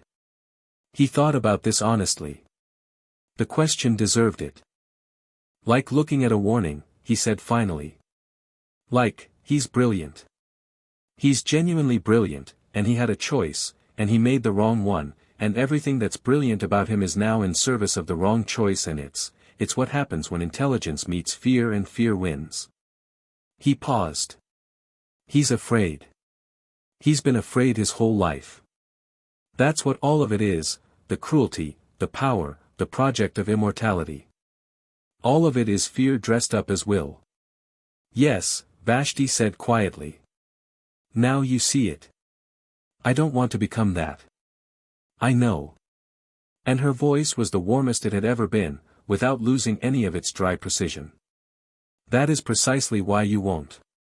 He stood in the dungeon corridor with his hand on the stone wall and felt the deep pulse of the castle above him and the deeper pulse of the bond below, and he thought about everything that was already in motion and everything that hadn't yet begun.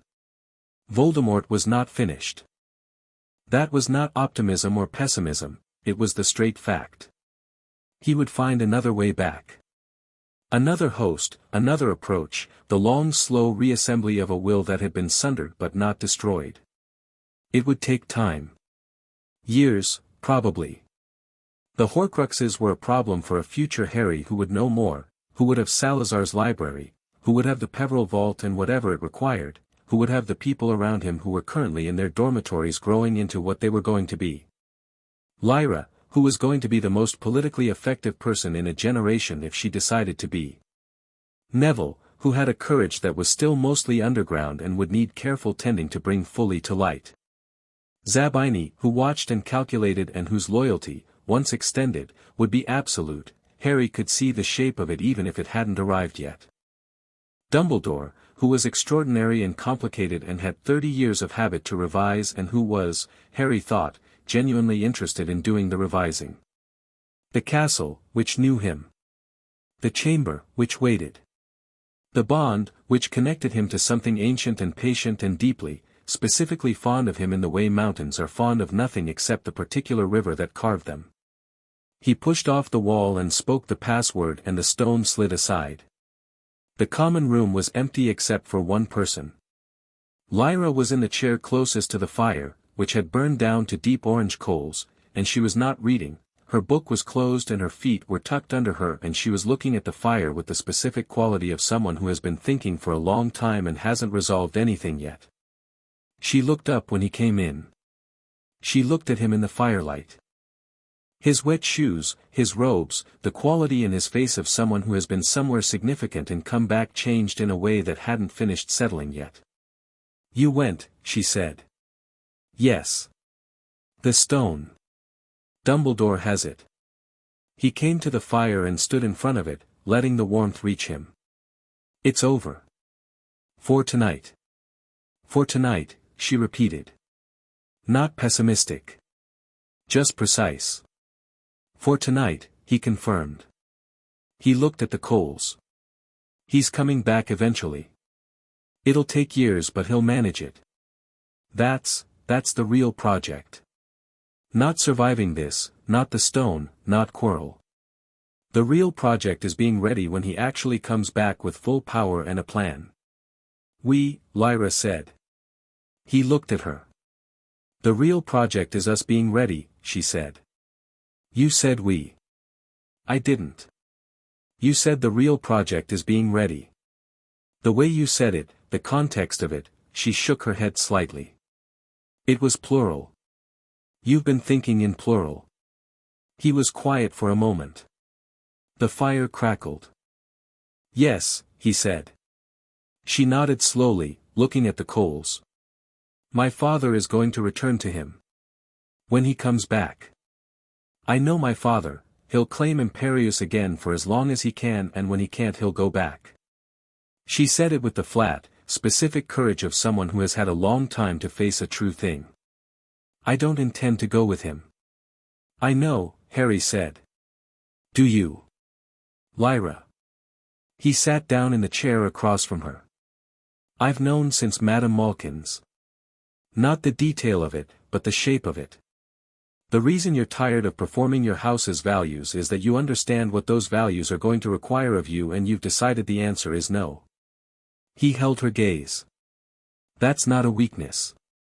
That's the most important decision you've made so far." She looked at him. The firelight moved in her dark eyes and she held herself very still in the way she held herself still when something had gotten through her composure far enough that she had to actively manage the response. "You're very strange," she said. "For an 11-year-old. "I know. How are you so?" She stopped. "Complete?"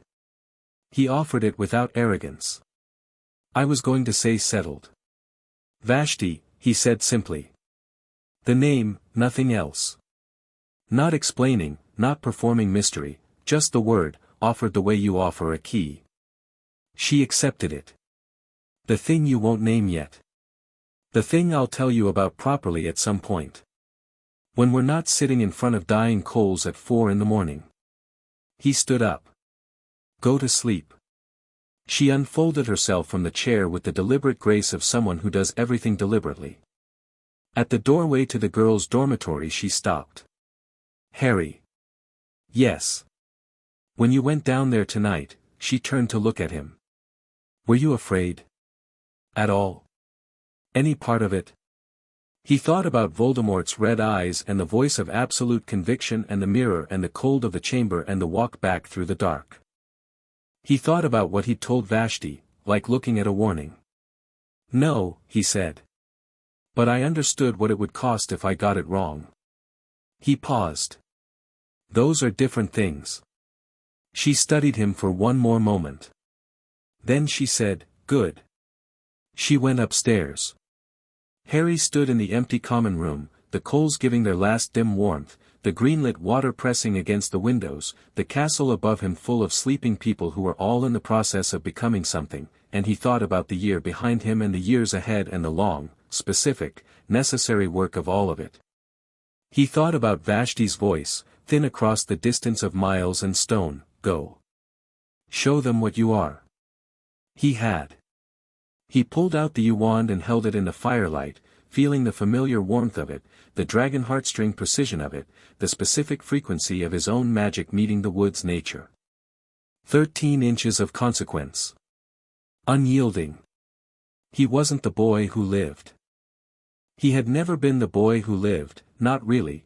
That was a story the world had told about an absence, about a child-shaped gap in a terrible event, and it was a story that required the child to stay shaped like a gap. Symbolic. Manageable. The right size for the frame people had built for him. He was the heir of Slytherin, by the measure that actually mattered.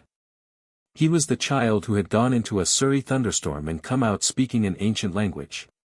He was the student who had walked into a school and refused, quietly and completely, to be what anyone expected. He was the boy standing in a dungeon common room at 4 a.m. who had just looked into the eyes of the most feared dark wizard in a century and said, "That uncertainty is deliberate." He pocketed the wand. Upstairs, Asha was dreaming in the chamber beneath the school. He could feel it distantly, the slow dream warmth of a creature settling into freedom after 400 years of waiting. Salazar's library was behind the sealed door, patient as all old things were patient. The Peveril vault was in Gringotts, waiting for a condition he hadn't fully named yet. Neville was asleep in Gryffindor Tower with Trevor the Toad in a tank beside his bed and a courage that was going to be remarkable when it had room. Dumbledore was doing whatever Dumbledore was doing in the room with Quirrell and the stone and the last operational fragments of the most dangerous war the wizarding world had ever failed to properly finish. All of it was in motion. All of it was connected.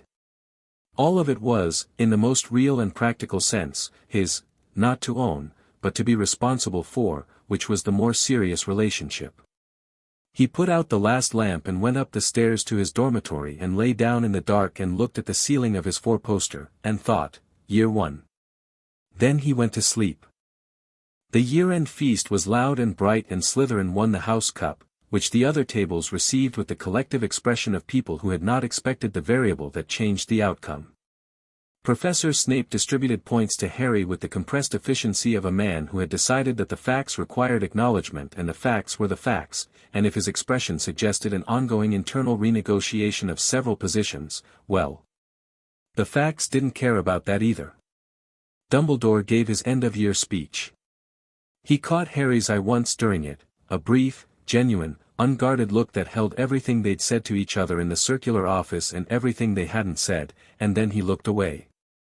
Harry ate his treacle tart and talked to Lyra about something she'd read over the holidays and listened to Neville across the table describe a herbology project with a passionate specificity that told you exactly what kind of wizard he was going to be, and heard Zabini say something dry and precise in the direction of a fifth year who'd been talking loudly about bloodlines, and watched Malfoy refill his pumpkin juice and make a political observation about the ministry that was, Harry noted, free from the particular vocabulary he'd been using in September. The train home the next morning smelled like coal smoke and summer coming and the specific bittersweet compound of an ending that isn't really an ending. Neville hugged him on the platform. Genuine, warm, the hug of someone who had started the year as a nervous boy on a train and ended it as someone who knew he was brave and had decided to be, which was the only real kind of brave. Harry returned it and told him to write. Lyra did not hug him. She shook his hand in the formal pure-blood grip, which between the two of them was a private joke and a genuine gesture at the same time, and said, "Next year." "Next year," he said. She walked away without looking back, which meant she trusted the fact that it was true. The Dursleys' car was the last in the car park when he came through the barrier, Hedwig on his shoulder and his trunk behind him, and Uncle Vernon was sitting behind the wheel with the look of a man who has been dreading this journey since September. Harry got in the back seat. Dudley, in the front, turned around to look at him. Dudley had been doing this more over the last year, looking at Harry differently, with a confusion that was slowly clarifying into something that might, eventually, become curiosity.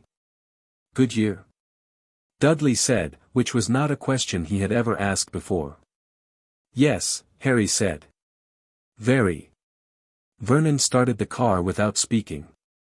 The car park outside the station was ordinary and bright, and the journey to Little Whinging took an hour on the motorway, and Harry sat in the back seat with Hedwig dozing on his shoulder and looked out at the country going past and thought about the chamber and the library and Salazar's notes in the sealed room and Asha's freedom and the Peveril vault and the long, patient work of the years ahead.